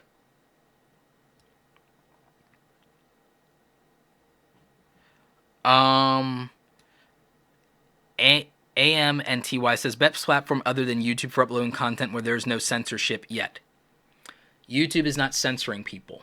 YouTube's not censoring people. I'm going to slightly go on a, somebody time this. I'm going to go for about 2 minutes and 30 seconds, 90 seconds total, on a rant about YouTube not playing politics and about it not being censorship. And AMNTY, this is not targeted at you specifically, but you did, quote unquote, trigger me on this topic, which I wanted to address earlier in the stream anyway. YouTube isn't censoring anyone. Number one, censorship is something that governments do, and that's why we have the First Amendment in this country, and that's what makes this one of the most free countries in the world, if not the most free country in the world, the United States of America, because we have the First Amendment that protects freedom of speech, a free press, and freedom of religion. And guess what? What that doesn't entitle us to is to take advertiser money whenever we want to open our mouth. Whenever we decide to have our free speech, doesn't mean someone else has to subsidize it financially. Also, if we use a free service that pays money to host my 12 terabytes of video, instead of me paying for that, which would cost me a lot of money, and pay for the electricity for those servers and pay for the employees to keep that up and pay for the programmers to distribute that for me for free, when I don't pay for that and I open my mouth and I decide to say something, they're within their rights to not subsidize that in terms of hardware, storage space, appliances, programmer salaries, and any of that. I can pay for that myself if it means so much to me. That's where the line is when it comes to free speech. Free speech is not something anyone is obligated to subsidize or to financially incentivize. Period. End of story. Corporations are not obligated to allow you to say whatever you want. And freedom of speech is not freedom from consequences of speech, meaning that if you say something on Facebook and your boss fires you, as long as there was corporate policy that you signed a contract to agree to that would allow for that, they're within their rights. So there's that part of it as well. And I can't imagine that in my grandparents' or even in my parents' time that anybody could say what they want at their job and expect not to be fired if the boss didn't like it or just didn't agree with it. I think everyone understood that, and so they understood that in corporate America, your free speech kind of ends when you punch in. When you clock into work, your free speech ends. In the same way that when you went to school, your free speech ends too, a lot of times, beyond taking pop shots at people on the back of the bus, in which case, if they find out, then yeah, you get suspended. Fun times, right? Everybody remember high school and middle school? If you're at the lunch table in middle school, you can say whatever you want, and then when you talk about someone's mama and they reach across and slap you with the lunch tray, you weren't free from those consequences. You're both getting suspended. It's like that's violence, and I'm not advocating for that. I'm just saying it's like, oh, well, that was a consequence. You didn't have to open your mouth, and now you're both suspended because of the zero tolerance policy school have. So, that's just the real world, right? So YouTube isn't censoring people because, one, in most cases, they're not taking people's content down, even when they should. There are channels that we all know on YouTube that probably should have been taken down when it comes to just not allowing toxic people to do toxic things, but it wasn't committing a crime, so nobody took it down. Legally, YouTube could be liable based on international laws as a company if they actually leave some content up. That's not censorship. That's called compliance, and that's called, well, then we need reform of international laws when it comes to communication platforms, if that's what you're worried about. But the legal liability of internationally held international companies that also have private shareholders and investors, well, that's another topic altogether, and that's a little into the weeds. So YouTube's not censoring there. And I realize I'm over the time that I allotted myself. I'm going to use my status as Emperor Roberto to allot myself another 90 seconds of this rant. So I allot myself as much time as I might consume, with the limit being another 90 seconds unless I feel I want more. So, approaching this in a completely objective and practical way. YouTube as a company, privately held, accountable to shareholders, is supposed to be risk-adverse and fiscally responsible. Let me just make it clear.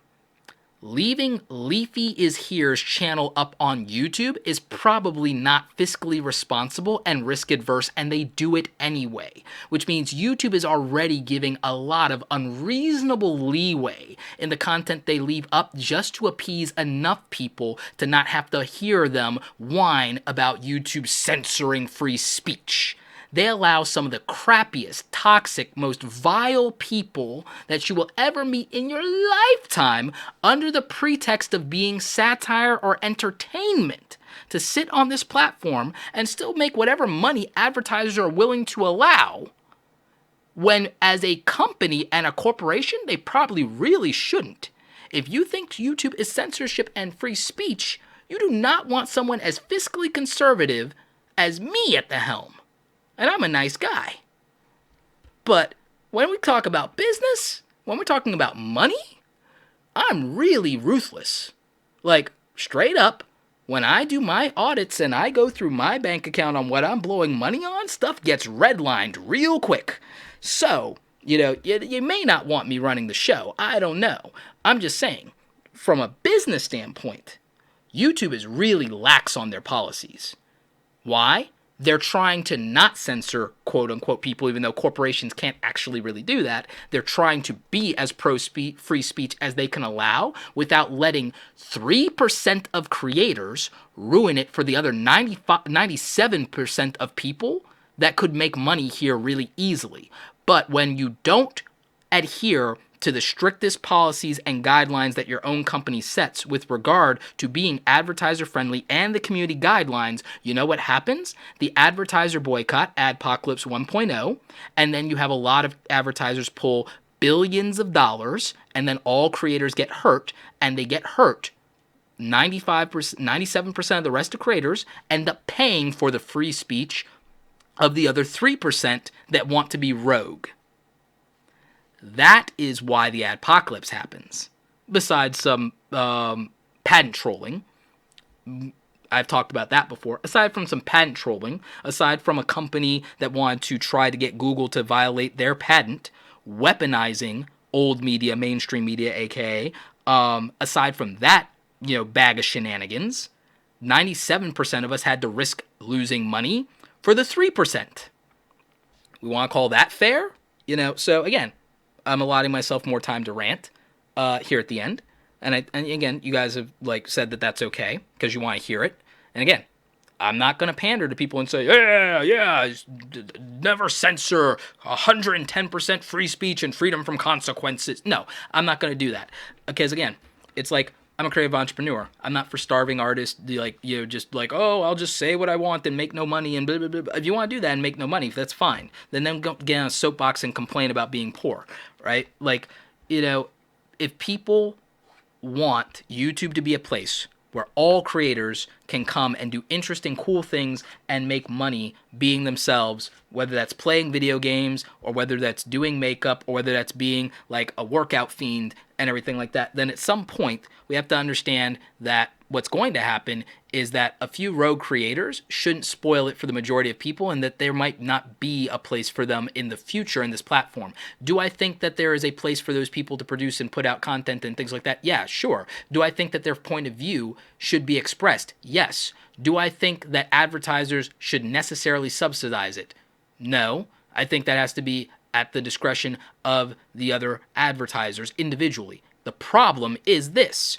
We all get lumped with them whenever the headlines come out. Whenever the headlines come out, it's not this, it's that, which means everybody, which means the whole platform tanks in revenue, and we all pay. And I'm not cool with that. I don't think that that's, the right thing. Now me, I'll be fine.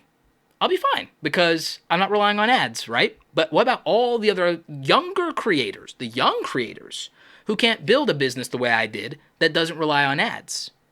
Those young creators should have the equal opportunity to be able to do what they love and be profitable.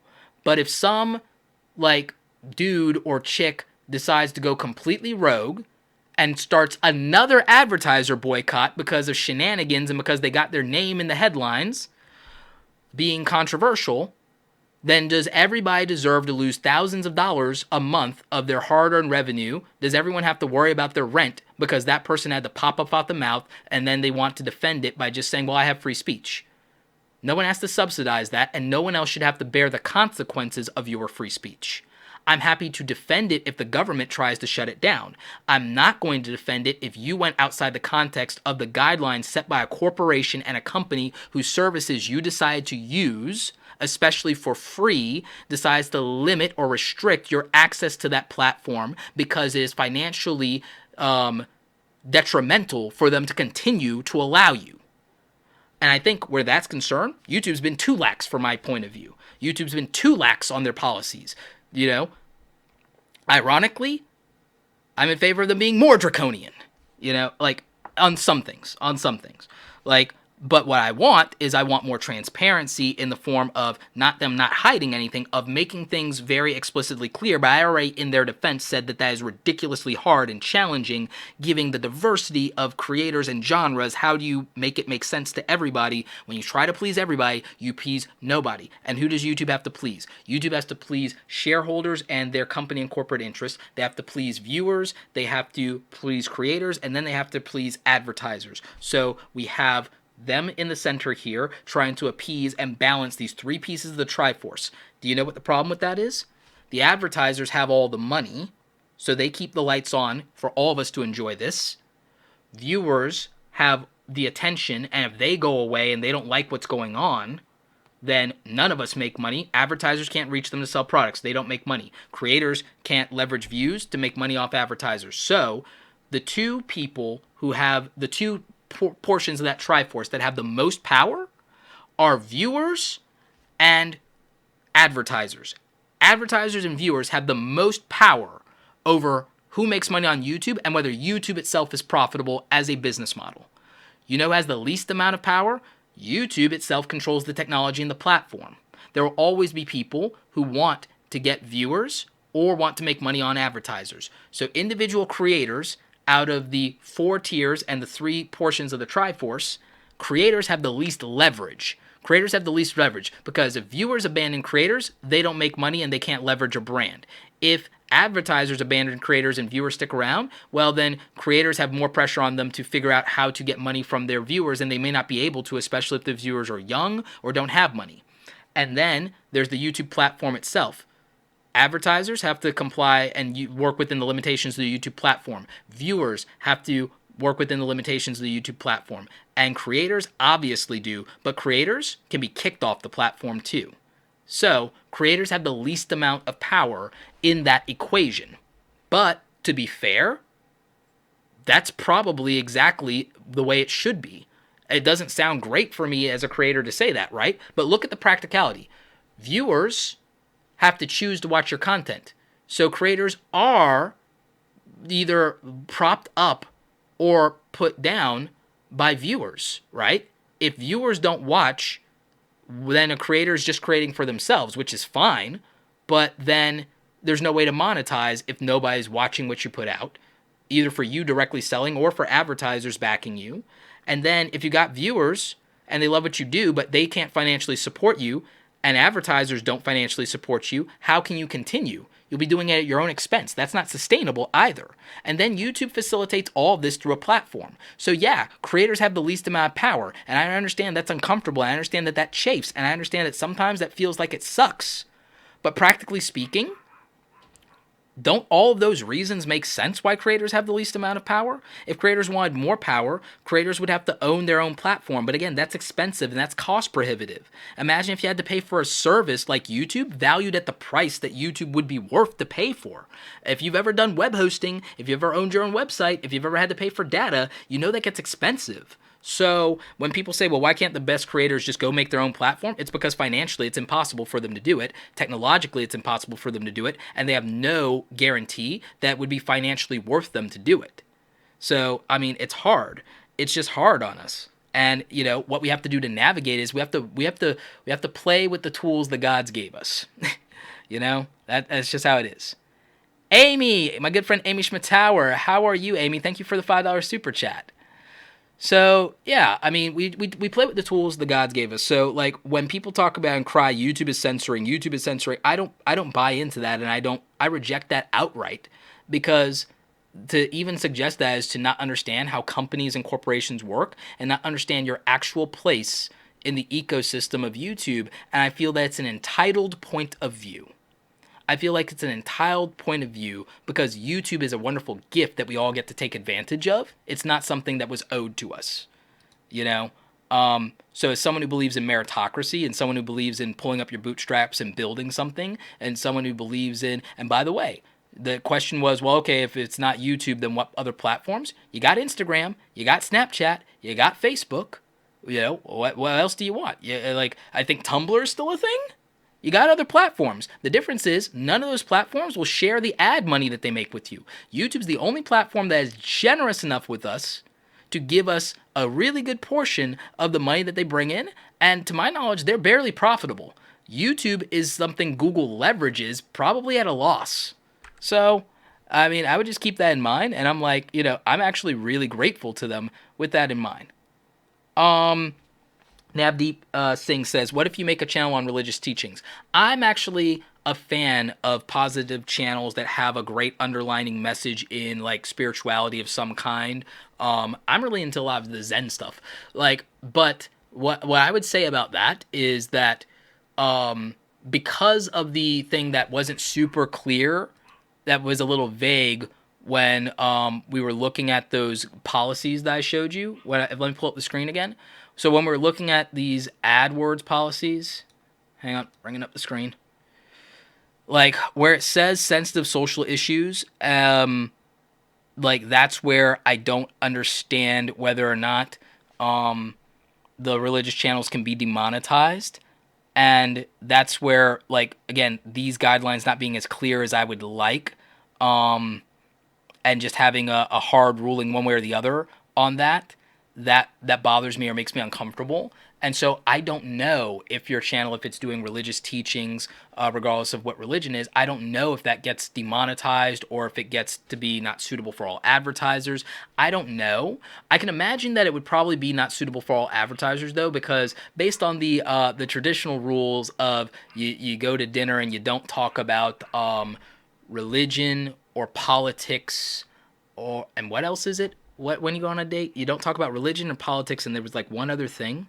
Health, like I think health as far as like crazy or things that might make people ill. Like I mean, like there's topics that are off the table, and I think that if you go by those same rules, that's probably how advertisers think. I don't think you're demonetized outright, but I could imagine it being a not suitable for all advertisers thing. And I think that, like, you know, strictly speaking, we have to accept that that's probably fair, because like I wouldn't, like, for my online course, I probably wouldn't run ads on a religious channel, and it's not that I think that that content is offensive. It doesn't suit my product. It doesn't suit my product, you know, for that channel that might be having this message, well-intentioned, positive or not. I don't think it sells more of my online courses, so I probably opt out of advertising on it. So, you know, I probably would, in like negative keywords and AdWords, I'd probably put religion, I'd probably put things like that to opt out of that, just so I don't spend money, because maybe an audience, and then an audience that's looking for that probably doesn't want to see my ad anyway. So from the viewer standpoint, that's right too. It might hurt a creator's wallet a little bit, but I think that if you think about the viewer and you think about the advertiser in that equation, that you'll see that that ruling is probably fair. So that's what I would say about it.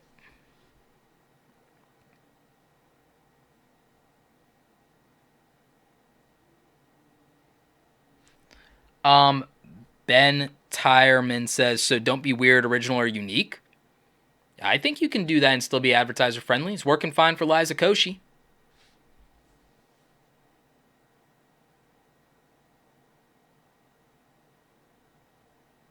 Mageburger says Patreon. If you got enough of a fan base for that, then you might be able to at least survive on YouTube. Yeah, I think Patreon is fantastic. I think that if you want to support a creator, that you should, and not just rely on your view or subscriber thing, like being supportive of them. I think that if you like something, you put your money where your mouth is. You know, there are a lot of people I donate to on Patreon. There are a few rogue creators that I don't even love their content. I just like their personality, or I've had a nice conversation with them on Twitter, so I throw them a few bucks and I just do my part, because, you know, I just like them enough as an individual, even if I don't always love their content or always agree with them, enough to where I want to support them. And there are some channels that I really, really want to support, like Boogie2988. So I donate like $10 a month. It's just like, you know, that's a couple Starbucks coffees. So I'm like, okay, cool. And that might be a little bit more for some people, just depending on what your finances are. But if you like creators, throw them a few bucks, whether that's in a super chat, whether that's through Patreon, whether it's buying their merchandise or their products. Like, just support the people that you want,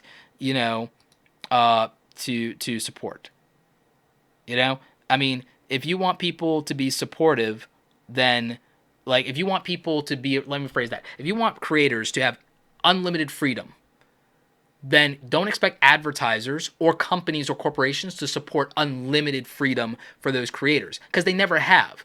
That's why I teach people to not be starving artists, because the traditional model of corporate America doesn't favor artists and creative people. And you should know that if you watch YouTube. So don't expect the system to do it. If we want creators to make what they want without limits and without restrictions, then support them on Patreon. Then donate to their stuff. Then buy their products. Buy their merchandise. Support creators if you believe in them, or if you believe they have a place. Don't just say that the system needs to change, because that's never going to happen on its own. Support them. Extreme Trend says, considering ad revenues down, what would be the optimal way of acquiring sponsorships? Ooh, I love this one. I love this one. And then, guys, I gotta go. I gotta, like, see if I can even still get to the UPS store. So for sponsors, first of all, what everybody should do if they want sponsors is they should make a list of 50 companies that they think should sponsor them based on being aligned with their audience and aligned with their brand, right? So, like, make a list of 50 companies. And if you can't find 50, then 30 or 20, however many the most is you can. If you can find 100, then do that, right? And then start thinking about content you've done that fits those, and start writing down types of content you could do and matching companies to types of content, right? Start doing that. Then one of the other things I would do is put together a media kit. Put together a deck that tells them about your channel, tells them about your audience, gives them some of your numbers, some of your demographics, all those things, and puts together a package of what you're going to deliver for them in a video and what rights they get with regard to that and what they get to do in terms of input over that video and what types of sponsored videos they can do. Also, socialbluebook.com. Use that to help, and they have a thing called values. Use socialbluebook.com to determine like what you can charge, because most of you ask me, well, how much can I charge for a sponsorship? In some ways sky's the limit, but like reasonably speaking, if you get the values thing from Social Blue Book, that's just the valuation on just the value of your upload. It's not accounting for production or any of those other things. So my rule of thumb is to double or triple the number that Social Blue Book gives you, and you can charge that. If you really think you have a lot to offer, then you can even bolt on even more than that and charge 3 to 5 times as much as whatever it says you can. So the rule of thumb for me is double or triple, but you could package it in a better way than that and make it worth it to an advertiser. The other thing you can do is sell bulk advertising, meaning if you know you produce 10 videos a month, put 5 of them up to be sponsored and let brands know that they can buy in bulk and give them a discount. So that's what I would say about acquiring sponsorships. I love that question. Love that question. Would love to dive into more of a video about that. So again, use Social Blue Book as a tool for that. And in transparency, I'm going to tell you, I went to Startup Engine. I'm backing Social Blue Book as an investor because one of the other things they did is all creators, because I'm getting into startup culture, and so now I'm throwing some of my extra money at becoming an investor in startups. And that's fun. And with Social Blue Book, any creator that's got like $500 or $600 can invest and get shares in the company. And if it goes big, or like let's say Google buys it one day, then guess what?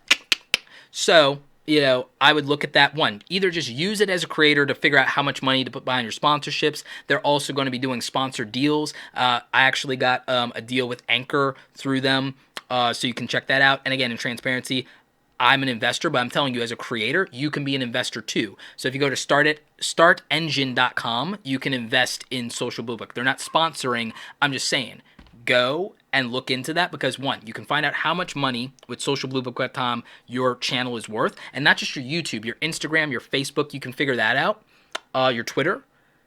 Take that number, double or triple it conservatively. Some of you can go 3 to 5 times higher than that number. And then build a media kit and build like a sponsor outline of what they get. And then also start using their proposals tool if you want to send out proposals to brands and how much a video is and all the details, right? So I would do that. And so Extreme Trends, thank you so much for bringing up sponsorship and how to acquire it. Marquise, how are you? We got a few super chats here. Definitely want to acknowledge them. Again, thank you, Amy Schmittauer. Love you. Pacific, the casual gamer, my buddy, $5, thank you. Wolfpack Productions, Zoe Wolf, thank you for the $5. Penko Bunny, thank you. Have to leave now, but it was fun watching. Awesome, glad you found it was fun. So guys, thank you so much for the super chats. Let's see. Oh, hey, Mesley, yeah. Yep, Pikachu hat. For big brands, WWE are killing it on YouTube. Nice. That you don't talk about your ex. That's the other one. Yeah, it's religion, politics, and don't talk about your ex. Right. So, but that last one, talking about your ex, could probably make you a lot of money on YouTube. Just ask the Gabby Show. Gabby, love you. Looking forward to seeing you on TRL, bringing it back. TRL, MTV. So, yeah. Let's see. Do you think there will ever be a time where less advertiser-friendly content will be more accepted on YouTube with advertisers? Audible 484. This is a great question. This is why I say we're in Adpocalypse 2.0, because now the issue isn't an ad boycott unless another one is triggered. Now we have to deal with Adpocalypse 2.0 being the influx or loss of advertiser confidence and the fact that the older executives are paying attention to ad spending on YouTube specifically now. It was largely ignored and put in the hands and at the discretion of middle managers who often understand the YouTube culture and were okay with rogue content and didn't think it negatively impacted the brand. Now, there's an older generation of executives taking back the reins with regard to ad spending. And so I would think that if there's not a press cycle of negative press with big YouTubers, if big YouTubers can stay out of drama and stay out of the headlines, then there's a chance that advertiser confidence can return to pre-adpocalypse levels. What are the odds of that? That's my question. What are the odds of us getting 8 months or longer without some big YouTuber, one way or the other, getting a negative press cycle going for weeks at a time? How long can someone start like an actual counter or countdown of days without a YouTuber getting negative press? Can someone start? Because like if that counter goes past 100 days, I could see advertiser confidence increasing. Consecutive days, like back-to-back days. So if that ever happens, then advertiser confidence can go back to pre-adpocalypse levels, in my opinion. If that were to happen. But I doubt it.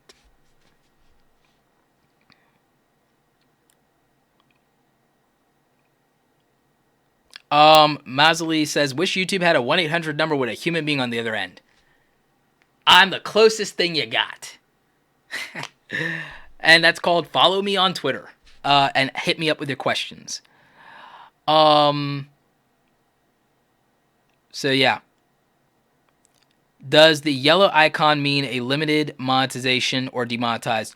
Dragon icon rose. It means limited monetization or ads. And again, limited may not mean that, oh, like 90% of advertisers aren't advertising. It could literally be 10% of people who could advertise aren't advertising with you. There's no way to know that either. And that, I think, bothers people too, is they don't know.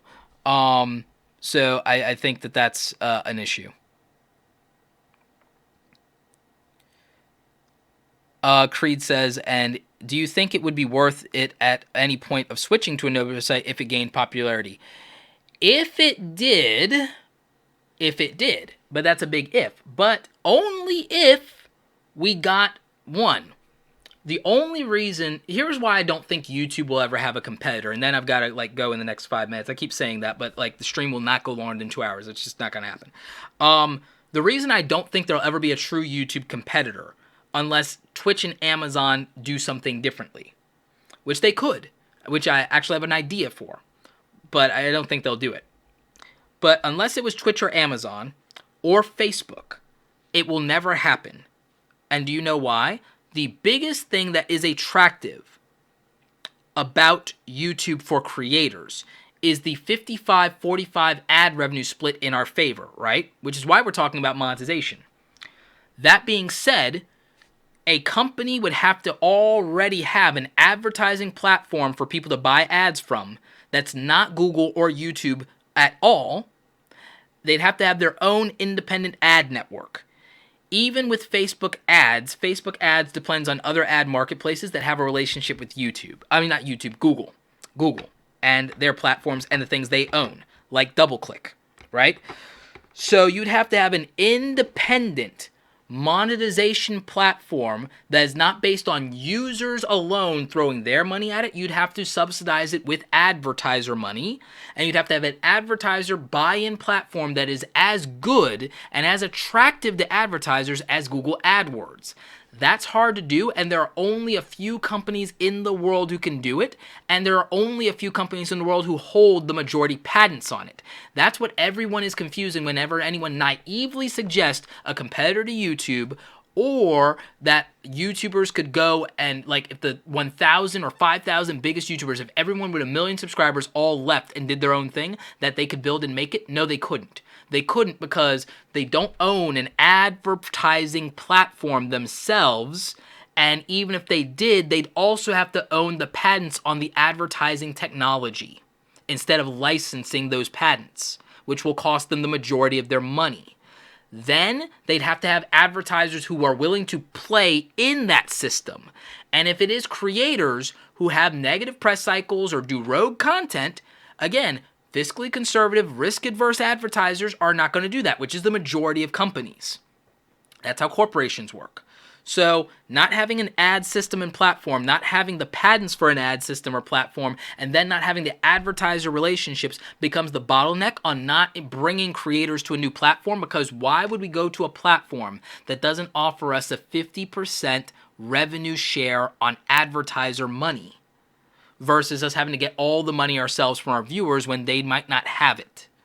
So until a competing platform can offer a 50% revenue split with creators and is actually making money and is profitable or can do it at a loss, there can't be a competitor to YouTube just on the financial incentive for creators and the financial profitability for the platform itself. So that's real business talk. That is straight business talk for you right there. That is the reason. I could do a whole video on why there will never be a competitor to YouTube. It'll get a crap ton of dislikes, but I could break out that common sense factor. And I probably will do that video, despite the dislikes, because I don't care, right? So you can't. You literally can't make a competitive product to YouTube unless you're Amazon or Facebook. They're the only two who have a shot, but their culture and their focus is different, and it's not creator-centric. YouTube has been creator and viewer-centric from the very beginning, with advertisers being a way to supplement it. That's been why it's such a strong platform. It's culture, and we are that culture. But as we as creators and viewers become more entitled, then that culture has been deteriorating, which then hurts the ability for it to be investable for us to make money on it. That's the problem. If this was going to go back to being a pure content creation platform, it would have to be a charity that Google started running. Google would have to run YouTube for us as a charity at record losses in order for it to be just creator and viewer-centric only, without corporate interest. And that's not practical or plausible, and it's not even a potential possibility. So I think that therein lies the issue.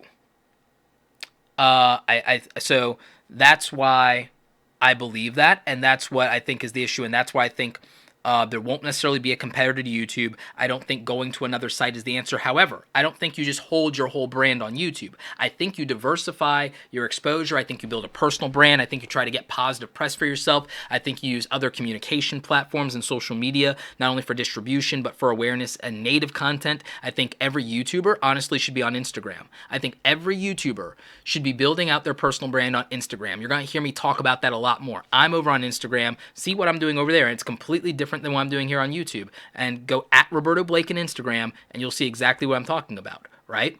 I've only got about 7,000 followers there, but they are loyal as hell, and we have great conversations, and it's different, right? Because I'm building personal brand and legacy over there, and it's a pure platform for me for expression. So as far as a pure expression platform, I use Instagram, right? And so I talk about things on Instagram that I might not talk about on YouTube. Like, I talk much more about the hardships of entrepreneurship and creativity in a completely different way than I do on YouTube. And there are reasons. And I also do a lot of my own photography and art stuff over on Instagram. And I share some stuff in Instagram stories that contextually would be harder to do in a vlogging format on YouTube, just because it's easier.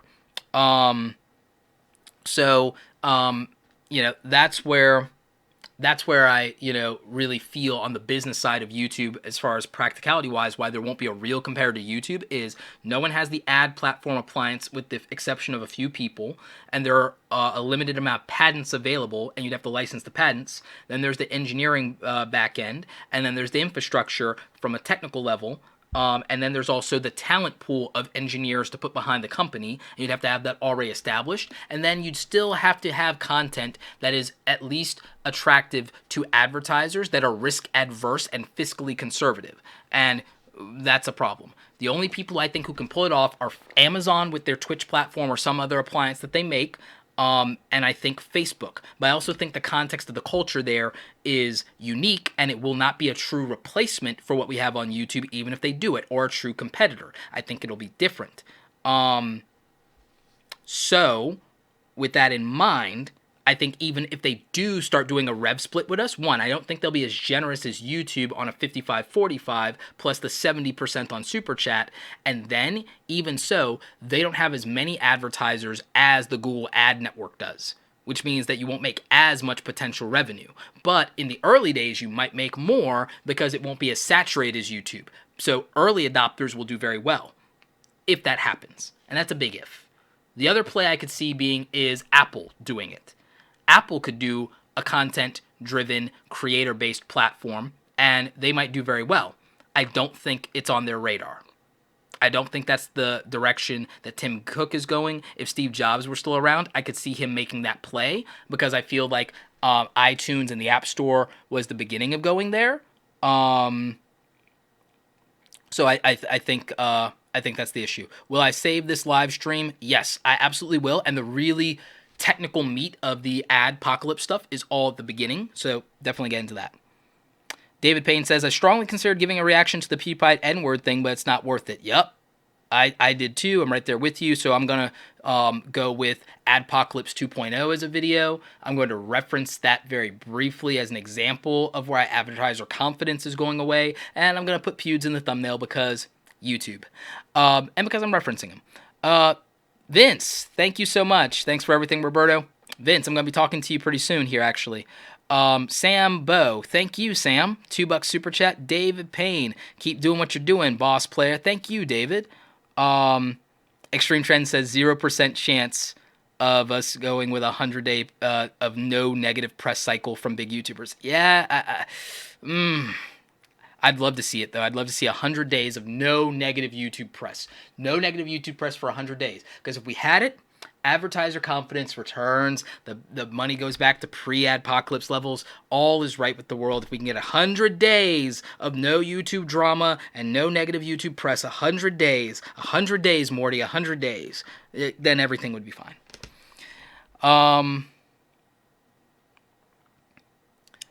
Masley says, I think we're at the end of the generation where YouTube is the standard of brand monetizing with Facebook Watch and Facebook sharing capability. Brand deals are starting to shift.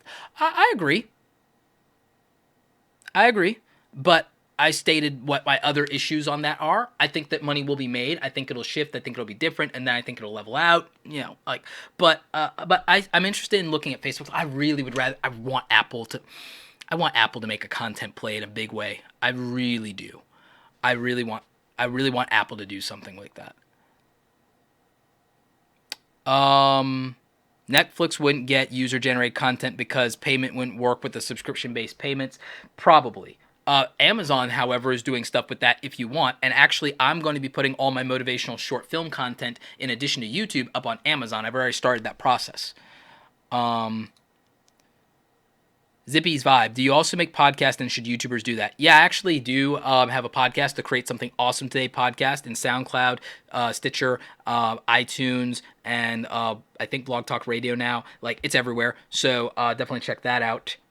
I think that it's another great vehicle for YouTubers, and I think it's another way that they can make money with sponsors.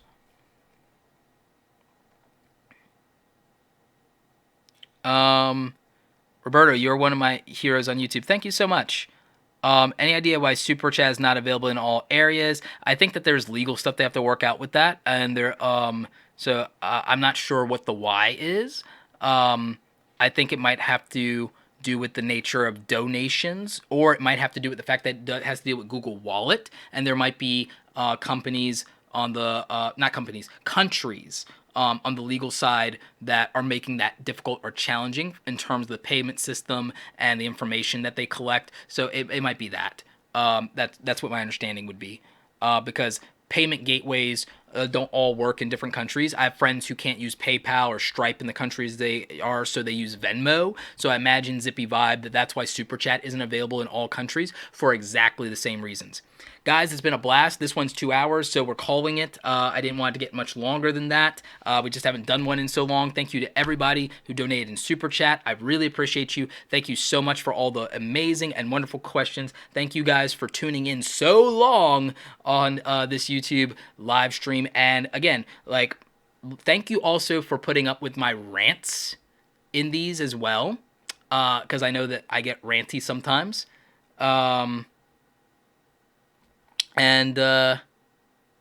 know, guys, just thank you for being awesome. You know what? I mean, thank you for being awesome. Like, a lot of what I do, the people ask me, how do you stay motivated? I'm motivated because I know that you guys are out there and you guys are watching and listening. I would do some of this stuff, most of this stuff for myself, like I did when none of you were watching 4 years ago, anyway, but it does help me with making it more regular and a part of my life, because I consider you guys a big part of my life and a big part of my journey as a creative entrepreneur, and what's helping me be successful with regard to my personal brand. You guys are tremendous, and you guys have helped me make my personal brand profitable so that I can balance that versus just running my business and my company, because if I wasn't for you guys, to be honest, I would just be consumed with corporate Roberto. Like, I would be consumed with being the CEO of Create Awesome Media, which is also very cool, by the way. But I think that I'm a better person. I think that I can relax more and be more of myself even in my company that I built because of you guys, and because I know that regardless of what happens there, I have your support. I have you guys who have championed me and helped me build my presence and build my personal brand, and have helped connect me with some of my my greatest sponsors and companies that I have relationships with. Even some of my best clients. Some of you have become clients. Some of you are in my awesome Creator Academy mentoring program, and we work together. And you guys, you know, who are in there, I appreciate your support. I definitely appreciate your membership fees. And so you guys help keep me independent. You guys help in giving me the freedom to do what I want to do and what I feel needs to be done and what I feel needs to be said.